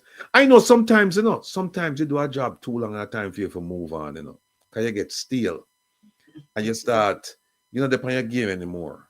You know, you need to move on. So the idea that she's been doing it for 40 years, I would give her credit. But then when she turn around and say, well, I've been working with tainted jurors, then I have to give her a demerit. You know, I have to say, no, this can't be right, you know. So no, again, you hit the nail upon the head. Your wife, you do the right thing, you hit the nail right upon the head, you know, and show say, hey, here it is that we have 3 cases, similar act, similar crime. One person is prosecuted and the other 2 are not prosecuted. And she's yet to come forward and say, look, there's a distinction between these 3 cases, or these 2 and this one over here. And here's the distinction. Here's why I chose to prosecute this one case over here. Yes. Declined to prosecute the 2 cases over here. We haven't gotten that. And as a public, we need to know these things. We need to know these things, and they're not forthcoming. They're not forthcoming. You know, I tell you what, Mr. The past this, what's it? Access to information. And I can tell you right now that they're sorry they pass it, you know, that act, because you know, people start filing on it now, and then what they're doing now, they're before they would be, they never used to get a lot, so they'd give you some information. Now the rule is don't give, and the exception is that you can share, you know, and it's a sad day for the information sharing piece for the Jamaican public, which means that as time goes by, we should expect to get fewer and fewer reports from them. But yeah, that's all I have to say, man. Sad to say, right? Well, Ratty, I hope things change, right, for the next coming months, particularly where the general election is concerned, and we have a change of government, right, that we are hoping for. And we'll see that we get back to reality as opposed to alternate reality. Now for Jamaica, let me speak in terms of, you know, the DPP went on Big Mama and tried to tell, you know, Jamaica that she's not politically biased. So we brought up a case with, you know, Tam Tavares, right, Hagintai, right, versus Philip Parler, and we see a difference, selective justice, that I call it. Now we are going to proceed. I think, but by the way, Ratty, did you finish? Let me answer. No, I was gonna say that where she is right now is a very precarious position, given the extent of and the influence of social media. If you didn't have a program like Mystic, then you know everything would be swept under the rug. But it cannot be swept under the rug. So people, we're encouraging you. There are 3 things, 3 possible avenues we can go down. One of them is the appeal, but we're not going to appeal it. That's between Mr. Palwell and Mr. Bunting. They have to decide, because they brought the initial action. They have to decide now, where do they go with this? And you would hope, pray, and think that they have a long-term plan. When they started out, they said, listen, if we lose here, we're going to appeal. And if we lose there, we're going to go to the court of the Privy Council. They must have had a long-range plan. They can't have just a plan just for 1 round. They have to have a plan for at least 3 rounds, right? So we can only watch that. But here are 2 things that we can do. Well, 3 things. One of them is we can make our voices be heard to the politicians. The other thing is we can write to the General Legal Counsel and complain about her behavior. I've been told that when you do that, it's only in her capacity as a private practitioner, not as a government employee. So even if the GLC decided to strip her, they can't. It would have no effect on her role as a DPP. However, you can just imagine the optics on that, where the GLC said we're going to suspend this attorney, and then the government said, but we're going to keep her and have her continue working. It's going to be a problem with that. But here's another one, the Services Commission. We can write to the Services Commission and use the same evidence that you use for the GLC. And I am going to do it this week, people, up till 4:30, 5:30 in the morning. I send out ATIs and I'll do another long draw. Yeah, I'll do it again tonight. But this time, I'm going to focus on the Services Commission, because I've been told that the Services Commission step in now. No, that's a different kettle of fish. She could have if they decided that no, she acted outside the scope of her employment, or she acted in contravention to her mandated, her constitutional role and responsibility, then they can actually take action against her. And if they suspend her, then it's over. So we're going to do everything that we possibly can to get rid of this lady, because we don't think it's in the best interest of the country. And it's time for her to move on. I don't know why she's struggling and trying to hold on to this thing. She's been there for what, 16, 17 years? A long 16 time. years. 16 years. Yeah, then a long time. 16. So it's time for her to move on, man. Time for her to move on. All right, Rati. You finished, Rati? Yeah, yes, sir. Mm-hmm. All right. So let us speak to our Jamaican people in terms of some more cases that we are going to present as it relates to selective justice with Paula Llewellyn. That Paula Llewellyn is just definitely the DPP that representing Andrew Holness and Andrew Holness administration. Now we're going to pull up the next case, probably a case that everyone knows, right? But we are just showing, right, in a way, right, to prove with the evidence that Paula Llewellyn is totally corrupted, right, and politically biased, and of course, selective justice. Now, let us bring up too late to charge NWC president. We are getting here. Now, before I bring up the case, before I, go into this case, right, we see here in this particular case where Paula Llewellyn, right, had executed what we call statute of limitation. So we are a case statute bar.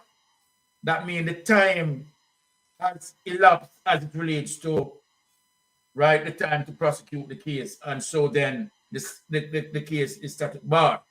But let us ask ourselves the question that Paula Llewellyn, the DPP, right, would have known, right, the policies, the laws. And so then if the DPP and the investigators were working in accordance, working in tandem, then Paula Llewellyn office should have anticipated, right, the statute of limitation and making sure that they do everything to avoid the statute of limitation. But look at this now, people, right? Look at this. Too late to charge NWC president and his wife, right? This is Thursday, January 11, 2024. President of the state-owned National Water Commission, Dr. Mark Barnett, and his wife Annette appear to have escaped criminal prosecution over alleged breaches of an environmental permit for their St. Andrew Development Project. This is something that we see, right, running parallel with Andrew Holness as it relates to Estate Bridge, running parallel as it relates to Jeannette Holness, right, dealing with lease flat. So much corruption, right, that running parallelity, right, or similarity, you understand, as it relates to the nature of this, right? Now, a ruling by the country's prosecutorial authority noted that allegations of irregularities made against the Barnett support the laying of criminal charges against them, but said the passage of time has made the case static barred. A case is static barred when the time frame stipulated in law for it to be placed before the court has expired. Instead, the Office of the Director of Public Prosecution has directed that the case against Barnett and his wife, Annette, be referred to the Kingston and St. Andrew Municipal Corporation, KSMC, to conduct an administrative review. Now, just imagine, the DPP, right, chose not to prosecute. The DPP make a decision here without giving the judiciary even a chance to make a decision on the case. The DPP insert herself as it relates to what Jeannette Calder was saying. Insert herself, right, and prevent this case from venture into the judiciary. While the DPP know very well as it relates to the time that they need to work with in the perimeters of the time to have this case prosecuted, but the DPP, the prosecution office, sits idle by and wait until time lapse, and then here we go. No, I'm not going to prosecute because the case is statute bar. Take it away, honey. Now, showing the pattern of behavior as it relates to Paula. Now, let us move to a next case to show remarkable resemblance, right, of Paula Llewellyn pattern of behavior, MO, modus operandi. Now, let us go incomplete file delaying ruling on further charges in SSL case. Just look at that. We know that this is the case why Paula Llewellyn returned. Now let us get into this. Now, incomplete file delaying ruling on further charges in SSL case, right? Friday, March 22nd, 2024. The Office of the Director of Public Prosecution has clarified that it has not made a ruling on whether further charges should be laid in the Stocks and Security Limited SSL fraud case because it is still awaiting outstanding documents from the Financial Investigation Division, FID. Now, let me ask you something, Paula Llewellyn. You have no expertise in dealing with financial crime. Fraud, right, as the expertise, as the forensic experts. The Jamaican government, right, get Crow to come in and investigate. Well, as it relates to the utilization of taxpayers' money to get Crow to come in, Crow came in, investigated, right, and put together a comprehensive report with FID. Remember now, Carl is the forensic expert. And here you are, sitting on these documents, telling that you need more documents. You neither give them any time, you neither state specifically what sort of document that you need to have to make the case go forward. So Paula Llewellyn, you coming back, we know that this is the case you're coming back for, because SSL is where all the skeletons lies. Let me say that clear to you, Paula Llewellyn. This week, opposition leader Mark Golden suggested the office was dragging its feet, and Mark Golden is right. In relation to the delivery of a ruling, Finance Minister Dr. Nigel Clark later stated that he was confident that the office will make a ruling very soon. And so then that is why you tell Paula Llewellyn to hold this. You understand? Don't make no ruling until me lift up. When me lift up. Right? However, in a media release on Friday afternoon, Director of Public Prosecution Paula Llewellyn said that there are outstanding documents which are beneficial that have not yet been obtained from FID investigators. Let me ask a question, Paula. So the report that was submitted to you and Crawl and FID made recommendations for persons to be charged. Who are those persons? And why have you not proceeded in charging those persons? Let me ask. Is Andrew Holness one of those persons? Is Hugh Craskerry one of those persons? Is any other member of parliament belongs to the net web of FID and crowd investigation and it relates to persons who are to be charged? We don't know that from you, Paula Lowell. Are you working for the Jamaican government? Are you working for Jamaica? Apparently, this definitely showing slices of selective justice. She said this first set of documents in the case were submitted to her office in November 23.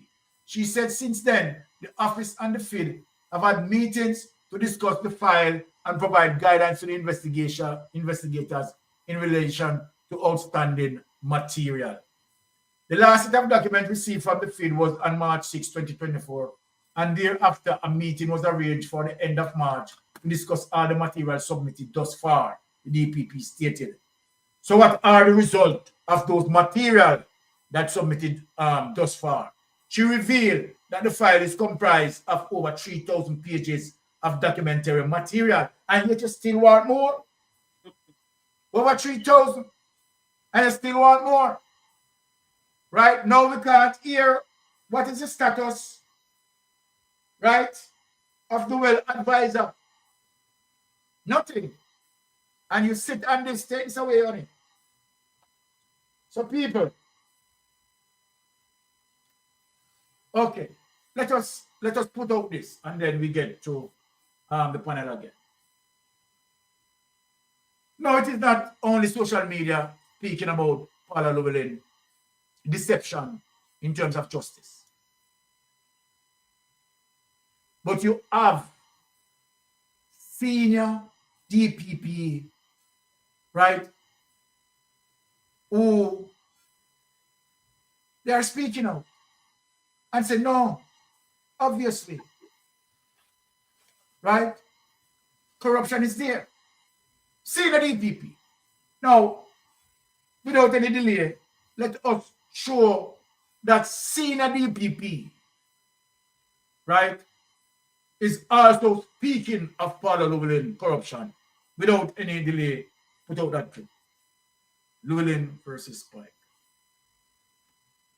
Put out that clip.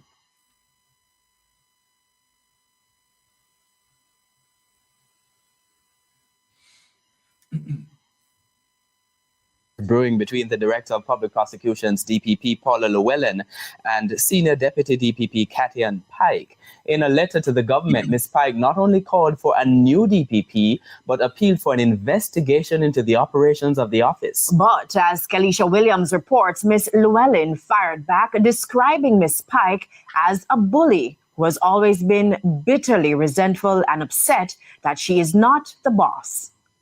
It's a clash between prosecutors.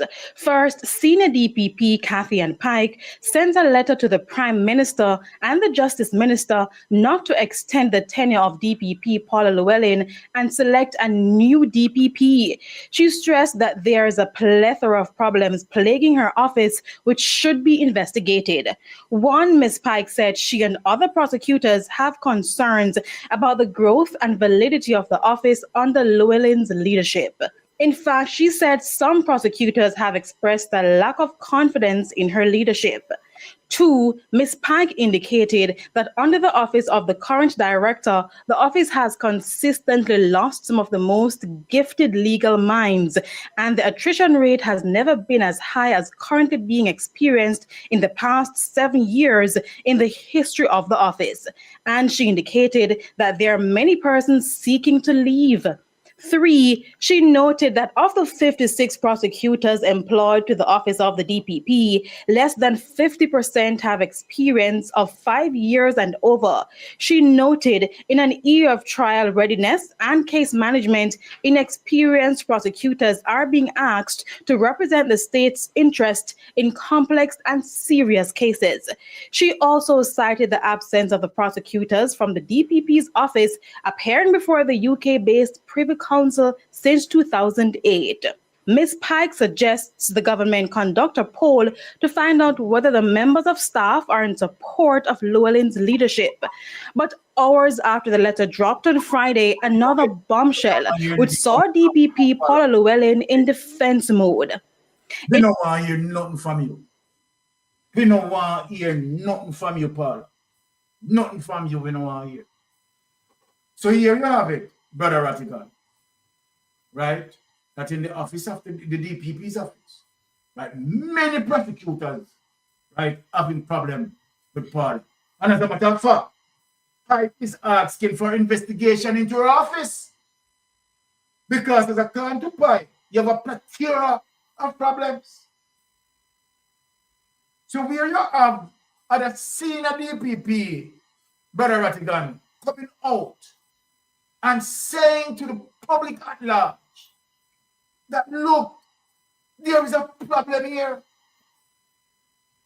So basically what she's saying that the DPP is acting in contravention, right, to the code, to our oath. And so then the office of the DPP is in disrepute. So Ratty, in the revelation of all these things, Ratty, right? Now, is it that we hear on social media, based on the things that we are seeing and what being heard as it relates to other prosecutors having the same concern, right? Speaking up, right? What is your observation on the matter, Brother Ratty?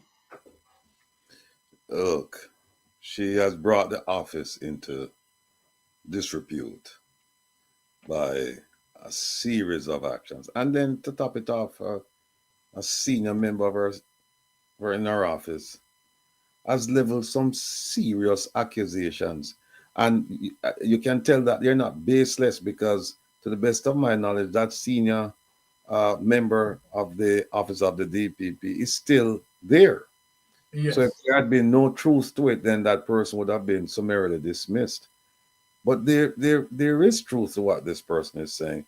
I mean, you go back and go back to the piece where you talked about the SSL and Kroll, and then she said, the DPP said that there were 4 attorneys reviewing 3,000 pieces of documents, right?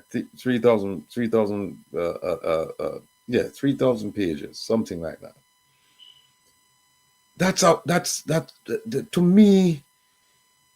To me, that's a waste of resources, because if they were doing it properly, working hand in glove with SSL, you wouldn't have to submit any documents. And it sounded to me that it was a physical transportation of the documents to another office, from one office to another office, and then people it would be similar to a fusion center. They'd be in the same place, and then the prosecutors could easily say, this is what I need to prove my case. Run through the documents, and 3,000 documents, believe me, people, 3,000 documents, that's not a lot of documents for prosecutors to go through for a case of this magnitude. I know they said that they were waiting on more, but you made it sound as if that, 3,000, because they have 4 people going through it. That's a waste of resources. And the more I hear about this DPP, the more I read into what this DPP has done, and you can extrapolate from what she's done to what she's planning to do to some degree, because she's just fighting tooth and nail, and the government is fighting tooth and nail to keep her. And if you think about it, remember when she applied for the extension, the Services Commission said, no, you're not eligible for it. And by the way, the Prime Minister does not support it. And 2 months later, 2 or 3 months later, May, June, July, August, we see where they're filing, where they're now amending the Constitution. And look how foolish it is. I mean, look how like I said, they do things in broad daylight that, I mean, you can't help but see what they're doing. They remember, they have a constitutional reform committee that's looking to reform entrenched provisions in the Constitution. Them no wait upon them, Them just go around them and just do what them have to do and amend the constitution, right? And then there it is now that she's back there. And what they're saying is that that provision is not a deeply entrenched provision. It's an entrenched, but not a deeply entrenched. So it doesn't require a referendum. So they went ahead because it's only an extension. It's not. It doesn't. It's not. It doesn't have any. It doesn't really affect the position. You know what I mean? Like to get rid of it or anything like that. So, boy, Byron, she this lady here, I think she's there, and she will remain there for a purpose, and the purpose will unfold. We will see.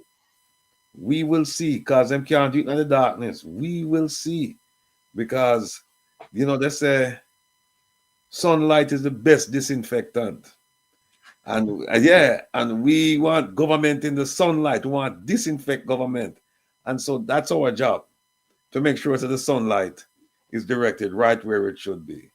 And we're not going anywhere. We're going to watch and she's look, she's coming back, and she's coming back for a purpose. Because I think she said, I heard that she said she's coming back to do some unfinished business, take care of some unfinished business. And I'm like, yes. What is it that she's trying to finish that she didn't finish in the first 15 years?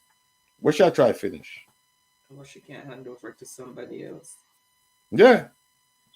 That's why you have deputies, so that they're constantly in training. They're just, they're just a heartbeat away from taking over your position, right? So these people are in training, and you can't tell me that Jeremy, she can't tell me that Miss Pike, and there, I think like another 2 people or so. She can't tell me that these people aren't eminently qualified to take over and run that office. Better than she's running it right now, too. Exactly. But you know what? She's not immune from prosecution, for something. She's not immune from something.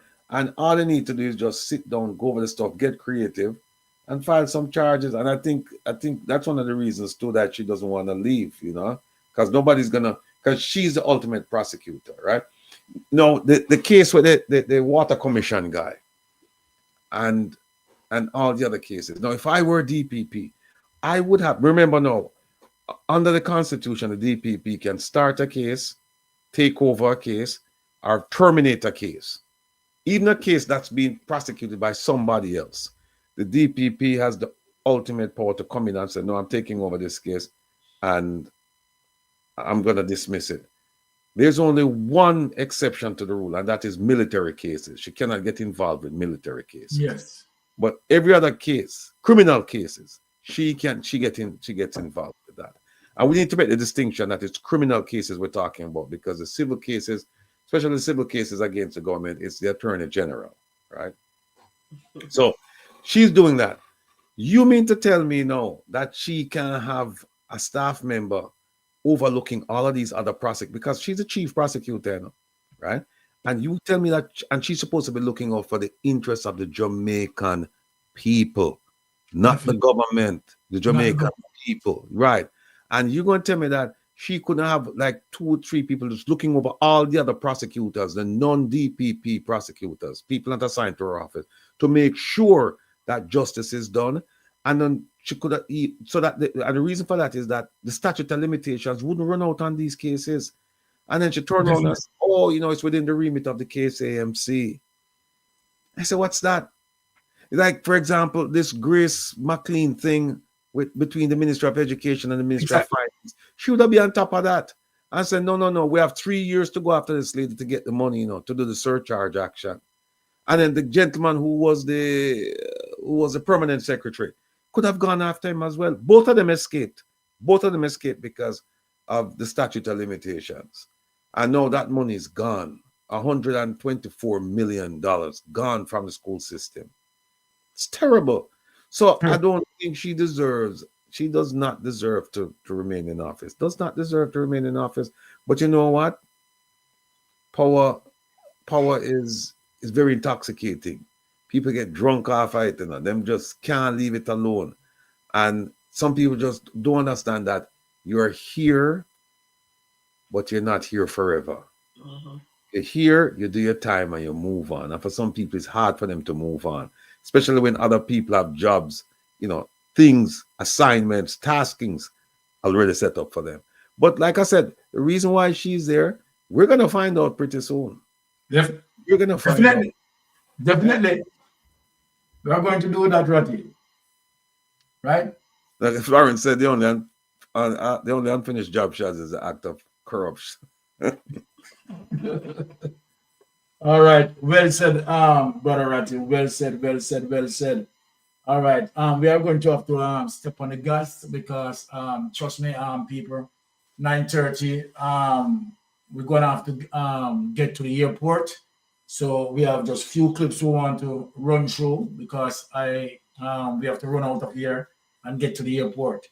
So let us just go through these clips fast, right? Now, most honorable Andrew Michael Honus here. Okay. Let us go through this, touching a little bit of the economy where that is concerned, right? So he's the DPP for now, right? And of course, touching on the economy. Would be proud of what this government has achieved today, fulfilling the vision of Marcus Garvey would be proud of what this government has achieved today, fulfilling the vision of economic independence. More Jamaicans are employed now than at any time in our history. Our national debt, which was driven up by the PNP, as high as 146% of GDP because of FinSAC, high interest rate policy, and loss-making public bodies. The good management of the Jamaica Labour Party administration has cut the debt in half to 74% of GDP. We have a stable exchange rate backed by the highest central bank reserves ever in the history of Jamaica. We have had consistent growth. And when we have been hit by shocks such as pandemic, storms, and hurricanes, we have been able to recover quickly. This speaks to a new quality of the Jamaican economy developed by this administration, which never existed before, and that is resilience.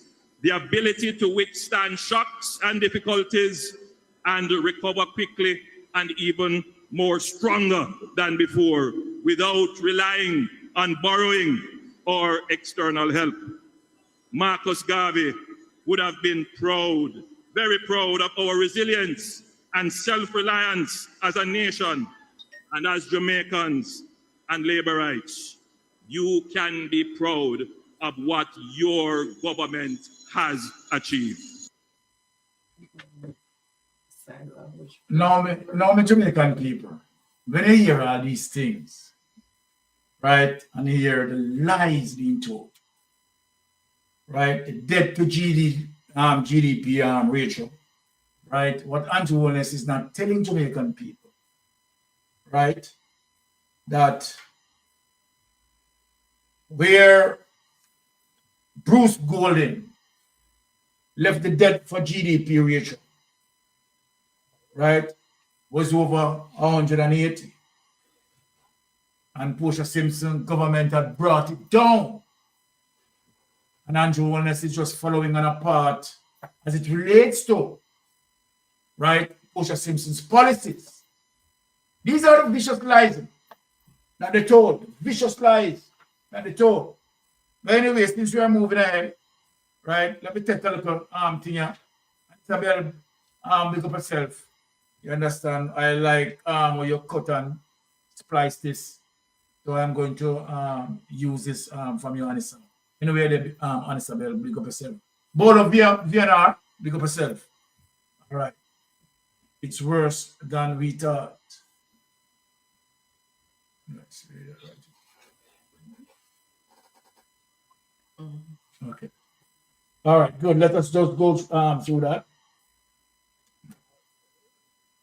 Was right about the economy. They say who was right about the economy. All the apologists. The Statistical Institute is now telling us that the decline is even deeper than the Planning Institute of Jamaica projected. The economy is down by 3.5%, in the third quarter. Goods producing sector down by 7.2%, and the services sector down by 2.2%. So you see, that is what we have been telling you. Data driven, not apology. Yeah? Worse than we even thought. Mining down by 17.4, agriculture down by 12.5, construction down by 3.3, manufacturing down by 4%.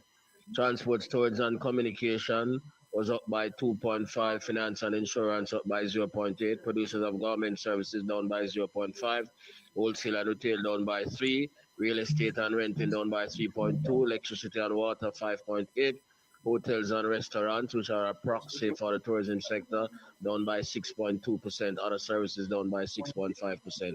Bad policies, we need a change in policy. All right. Now, so the Prime Minister, as far as me concerned, right? Okay. Yeah. The Prime Minister, right, now cannot speak about success in the economy. Obviously, we know that the economy is declining by 3.5%, and of course, is looking into a downward trajectory, right, within the coming months, right, as it relates to the first quarter of 2025. It is definitely going to get worse. Let us look on the primary reason as it relates to why we are in this dilemma here, right? Because Andrew Holness-led government continue to borrow a lot of money from the IMF, International Monetary Fund, and they all come with austerity measures, right? And so then while Andrew Holness can brag that, okay, his administration, right, paid down the debt per GDP ratio, right, and brags about that, right? The fact of the matter as it relates to the amount of borrowing that Andrew Holness administration is doing, coming with austerity measure, it pushes up inflation, right? Pushes up inflation. Hold on, And so then we have a serious problem here, right? Since Patricia called, let us just take Patricia call. Sister Pat, go ahead. You're online. Good night and happy new year to you all. Welcome. New Year. Welcome, Sister Pat. I just have put something in that class, but we have put something in if you hear about it. Yes, go ahead. The journalist, Miss Barbara Gale, the so-called accused killer, is represented by Tom Tavares Finson and Dana Yuba, whatever, I can't pronounce the name. How that look too? Well, that young man is a madman, poor man, hungry man, and all the things that's bad. And he is represented by a king council. I want to put on a thinking cap, and me never want to hear it. But look behind that. Remember, you can't buy food, you go beg Miss Barbara money, and he can't understand him a madman and him a type of man and him this. But he's now represented by king council. All right. So that is just my view. Just look at it. Okay. Me no liar, but me no so fool. All right. Since me go back in class. all right. Since Ratigan in the space, Ratigan, let me just put up the background for you. All right. Here you have the persons who the accused person, right? Who confess to the crime. He confessed to the crime. And we know about the caution process in terms of him giving that confession that the police officers has to caution him. Might be in the presence of a lawyer, or might be in Jamaica, a justice of the peace, or whatever that requires in terms of the presence, in terms of the caution to be executed. Right? Now, you have this gentleman totally, well, I don't know about his family background in terms of their financial background. But based on what we know, the little what we know, that this is a poor youth, no have no money, Ratty. And here you are, right? And based on the allegation that we had received that Barbara was working on a report and possibly situation where it could reveal information about the government, right? And obviously, based on allegation, right, that is out there, right, she was put to silence. Now the question to me, if the person here, the accused person, right, so impoverished, but now we say two apex lawyers, King Council lawyers, government, Tom Tavares is the president of the Senate. And Tom Tavares put that aside and going on this gentleman defense. Ratty, is there anything to be suspicious of here? I'm just asking you in terms of your legal mind. Yeah, you know, given the person's economic position or the lack thereof, where it's that him used to have a big food, so therefore it's very unlikely that he can afford the services of a King's Council. Who's paying for it? As some people have mentioned in the chat, who's paying for it? Because there is also something called pro bono, where it is. I know that in America, and I suspect that the same thing is true in Jamaica, where it is highly recommended, and in fact, in some places, it is required that law firms provide free service to a certain amount, to a certain degree. And so they will take on cases, high-priced lawyers, they'll take on a case or two. But in Jamaica, how it is, people want, they want money because you have legal services that will provide services for the indigent, people who cannot afford it, right? The government is not going to pay Tom Tavares Finson to represent, or I should call him President Tom Tavares Finson, to represent this person. Government is not going to pay, because the government provides legal services and say, if you don't have a law, you can't afford one, we'll get you one, right? But not Tom Tavares Finson. Mm-hmm. He's not going to work for government pay either. The way them pay the legal aid people, he's not going to work for that. Mm-hmm. So it's either somebody came up with the money to hire him, or him just say, you know what, I believe that there's a travesty of justice here. I don't believe this young man is guilty, and he can't defend himself, and I can see where more than likely he's going to go to prison if somebody doesn't step in and help. Somebody with the requisite skill and legal acumen. And so he's decided to go ahead and do it. We don't know. We will find out at some point, because go wade into the dark or come to light. But we will find out later on, how did he get to represent this gentleman, and how is he being remunerated? So we'll find out. But like Ms. P said, it gives you, it causes you to think like, why this defendant, why this King's Counsel, and how will this defendant pay for legal services provided by this King's Counsel? Or if he's not paying for it, who is paying for it? We know it's not the government. So, Ratty, my concern is well, and the Freedom funny, Freedom, we have to talk to you, because we need to get some things. So Freedom was it. Freedom said maybe the guy a dog power relative. Your Freedom is easy, man. But Ratty, my concern in all of this, right? We soon have to close out because we have to go to the airport.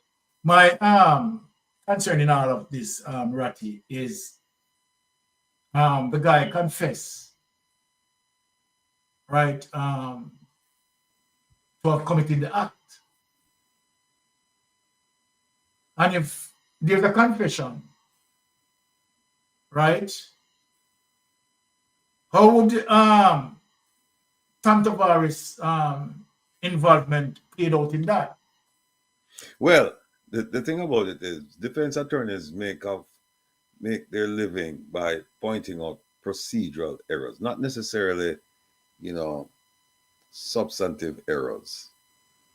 They look to what the police did and said, you didn't follow your procedure, and therefore, because you didn't follow your procedure, this case cannot move forward because of a constitutional breach or some other kind of breach, which impacts on the true administration of justice.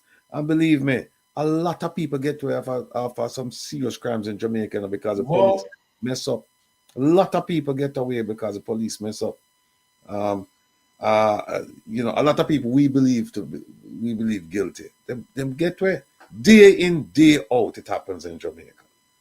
Because you know, they get the police up there, because the first thing is that I don't think the police, they claim that they're transforming the police, and they've been trying to transform the police since 2016, right? Under this Plan Secure Jamaica, followed by the CMOC in 2020. And they still cannot get it right. Because what gone by the morning can't come good at evening. If you put a medical doctor and an athlete to run that department, they're one of the most significant departments in the government. You put them people to run it. This is where you're going to get. And I guarantee you, Tom Tavares, for instance, is going to find some deficiencies with the procedure. Because if they question him when they shouldn't have, or meaning that they question him before telling him that he had certain rights, whatever the procedure is, he's going to find that they violated it. I'm telling you, he's going to find out. And you know what about this case? It's just suddenly going to just disappear. Go ahead. But remember too that they said that he has some psychological issues as well. So what was his state of mind when he was confessing that he did the crime? Did he understand when they read him his Miranda rights and all Very of good those point. things? Because they said he's of unsound mind, so there's going to be a lot of loopholes there. Very good point. First thing, Tom Tavares, Vincent, if I were Tom Tavares, Vincent, I'd do a psychological report. I wouldn't listen to anybody say I'd do a psychological report. Yes. You know how it go already. You can't find people to say what you want, for year. So you get a psychological report, and then the next thing you do, you find out how well was this person known in the community. Was he known to the police previously? Any prior arrests, any prior engagement with the police? And you know, I wouldn't be surprised if I find out that the police knew that this guy have a problem. Mm-hmm. I mean, that is where Tom Tavares is going to go with his legal strategy. He's going to find out that, hey, you knew this guy have a history of mental issues, and yet still you interview this guy without giving him his due process rights. And then you come and say, well, him confess. Well, how do you know when he confessed he had a lucid moment? How do you know that? You don't know that. You're not a professional at this, you don't know. And then you say, so if them can't get the confession, if the evidence they have is just based on the confession, and the confession is thrown out, the case finished. Yeah, that's a problem. Because I'm seeing here now where you have potential trouble if the police did not carry out the procedure properly as it relates to the caution. Because number one, before administering the caution, right, again, isn't that the person would have to have the presence of his lawyer? You'd have to have the presence, especially if they knew that this man had mental issues. If they knew he had mental issues. And then here's the thing.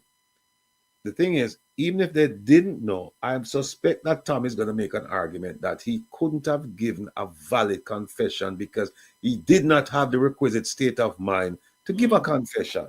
To give a confession, yes. Yeah, he didn't know what was going on. This is going. If there is an issue regarding the defendant's mental state of mind, this thing will get thrown out. So two prongs as it relates to how Tom Tavares can proceed, right? The psychological factor and the police procedure in terms of the caution. At least two. I'm sure. I'm sure when we hear the facts, we're gonna find more, but at least two that we know of right now. Wow. And they're two solid points, they're two valid points for the case to be thrown out of court. If it turns out that they violated procedure, or if it turns out that this man is suffering from a mental deficiency, there's going to be a problem. Because if a madman can't grant a valid confession. You can't grant a confession. No, if him get tested and them say, no, this guy have a serious mental problem, the case gone. Well, it is what it is. So they must have more than that. They must have more than the confession. No, they must have some videotape. They must have some eyewitness. They must have some DNA. They must have something. The weapon. They must have something, imprints on it, and DNA on it.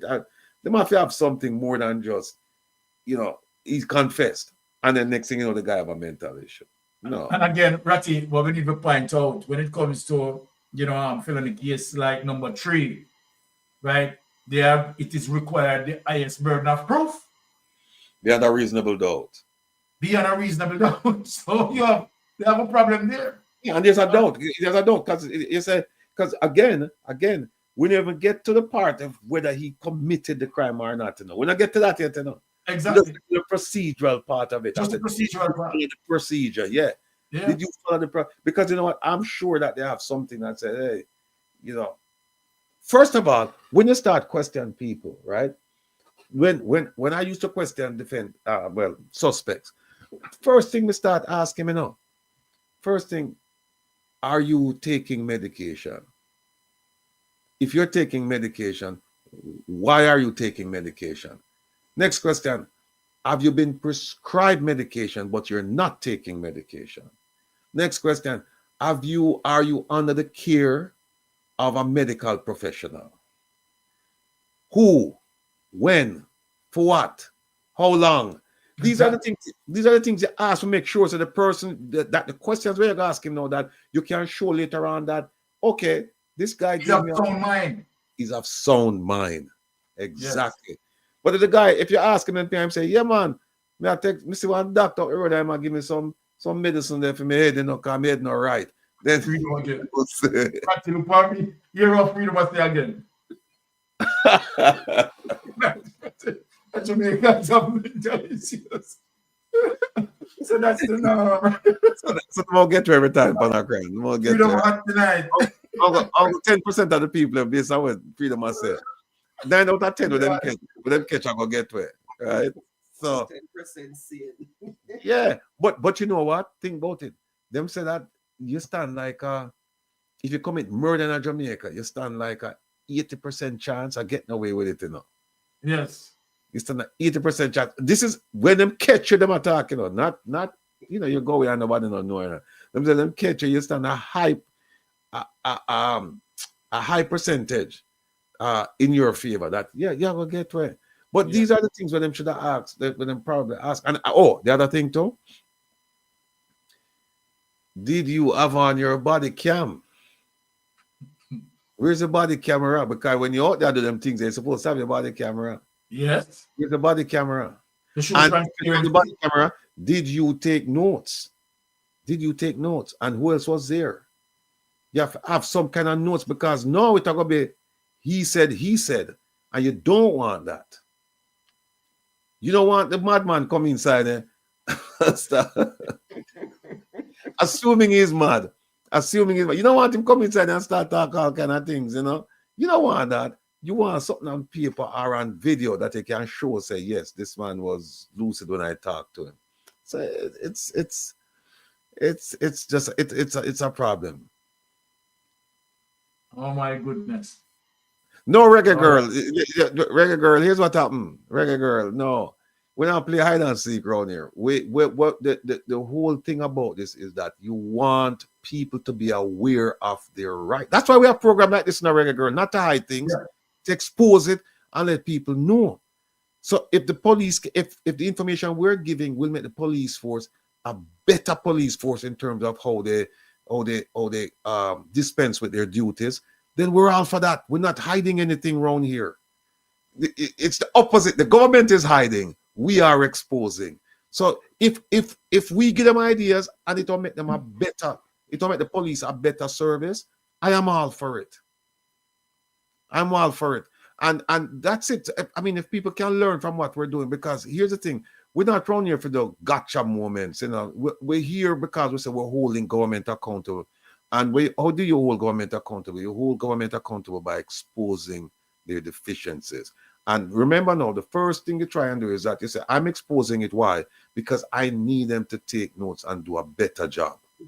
But you know, some of them people, they're not going to do a better job. So it's our job to come out and say, well, then we are giving you information so that you can do a better job. What you do with it is your business. And if you don't do anything with it, then we'll let the people know. Said, look, here it is where they're messing up. But for this government, Reggae Girl, it's too late because the election is just around the corner. Them can't, no matter what we tell them now, they can't fix it. They can't fix it. If they never fix it in a 2020, 2019, 2018, 2021, 2022, 2023, 2024, can't fix it at 2025. That's why Ratty, we are telling them as it relates to the $3 trillion unaccounted for. And you have so for some ministries that their appropriation account have not been submitted for over 10 years. All that is going to be correct. No, it can't be corrected.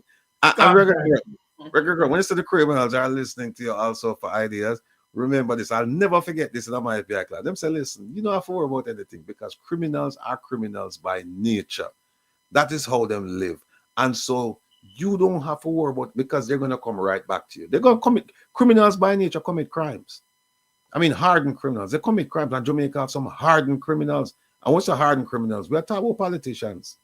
Primarily, that's them we are talking about.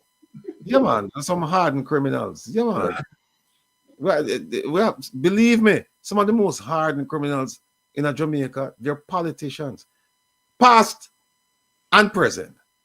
Right? Mm-hmm. How much of them inside of the house now? We have what? 63 and 21. 84. And you cannot tell me, say, you don't have one criminal in the 84. You cannot tell me that. You cannot tell me that. 84 people with round money. 84 people round money. No, man. We want to talk about 84 people who are trying to save souls for the church or something. No, we are talking about 84 people with their own a pile of money. And you tell me, say, you don't have one criminal inside there? No. I don't say it works. More than one. Sure. Exactly. Well, Ratty, we are going to let us apologize for tonight in terms of, you know, the short stint for tonight because, you know, as I said earlier, that you understand we have to get to the airport. So we want to say we are coming close to the program, and you know we want to say big thanks to all the persons who visited us tonight and continue to pass through Mystic Sensation. Want to say big thanks to Ratty, right, to always be a part of the program and share his knowledge with us, right? Before leaving, something just crossed my mind, and I have to say this, especially for Reggae Girl.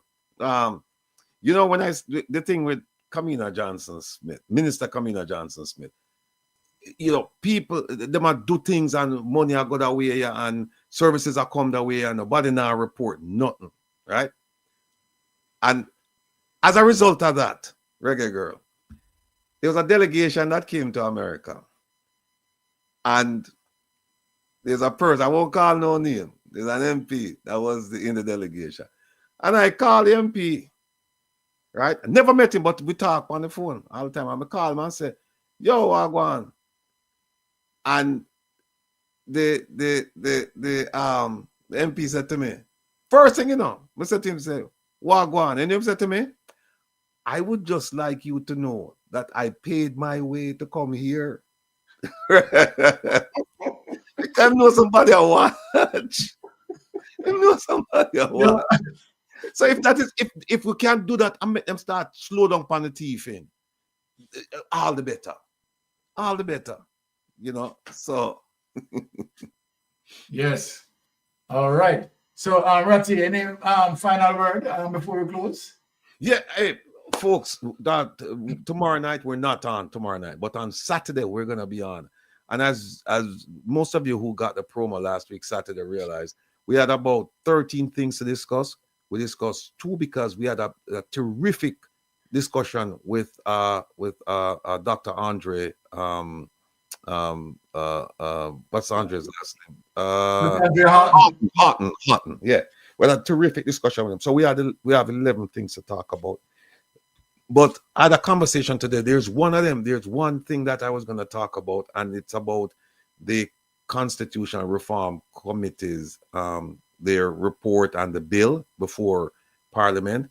And I had a certain vision about how I wanted to discuss it. And I spoke to somebody today, and they educated me.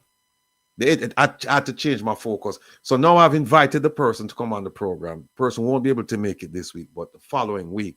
And believe me, people, you're going to hear a discussion about some issues that I guarantee you most of you have never thought about the constitutional issues, the way it's going to be presented when this person comes on. You've never thought about it like that. Or you've thought about it like that, but not in the context of the Constitutional Reform Committee's bill before Parliament. So, but we're gonna have a lot to talk about. You know, we have Minister Dana Dixon Morris, whatever her name is. We have her coming on the program. She's not coming on, you know, like as a guest. She's coming on by video about some things that she said, and we're gonna break it down. And then we have a few more things that we're gonna talk about, and you're gonna find it interesting. And then, you know, of course, we have to highlight the criminal. The convicted criminal Leslie Campbell. We're going to highlight him every week until he's sentenced. And then also, you know, there is Marissa Dalrymple Philibert, who's accused, and she's before the court. And if found guilty, we're going to continue this hammering. No 90 wonders around here. No 90 wonders. So, but Ratty, before we leave, was it that as it relates to Andrew Holness court case for today? You hear anything on it? Which one of the cases? The three things that were supposed to be yes. Three things. Yeah, that was they were supposed to argue that before the Court of Appeal. I haven't heard anything. But it's supposed to be today, though. I believe. January 7th. January 7th. It's today. Yeah. The judge said, "I see you." January 7th, you'll come to court. Yeah, it's January 7th. We haven't heard anything. He was in Port Royal. Okay. Yeah. All right. So yes, ladies and gentlemen, there you have it. And I want to, as it relates to in closing, reminding all Jamaicans to remember to understand the situation, the crisis, right, ahead of us, right, as it relates to high inflation, as it relates to the level of criminality and corruption, right? We have seen where, of course, $3 trillion unaccounted for, and we're asking Jamaica that you will be getting this chance to make sure that you're doing the right thing, right? In voting, right? Putting the X beside it, right? You know where Mystic Sensation lies. All right, so having said that, that is my final plea, right, for all Jamaicans, making sure, 63 seats you want, you know, and I care who begs. 63 seats you want. So, I'm very young, go vote. Oh, by the way, them promises are we're gonna vote, you know. But it's not in the bill before Parliament, and that's an entrenched provision, and it's not in the bill. Even though they moved the Electoral Commission, they're trying to move it into the Constitution. But it's what we and the Prime Minister said, yes, I support constituent voting, which is foolishness, but voting nonetheless. And no, we don't see it in the bill. So, you know, a promise is a comfort to a fool. Well, all right. So, ladies and gentlemen, there you go. Have it. Ratigan, Bless Yes, up sir. yourself, my brother. Take care. Drive Always. safely. Be well. Blessings. All right. You know. All right. Yeah. Bye-bye. Guys, All right. have a good night. Safe Yeah, travel running on the now. gravel. One love.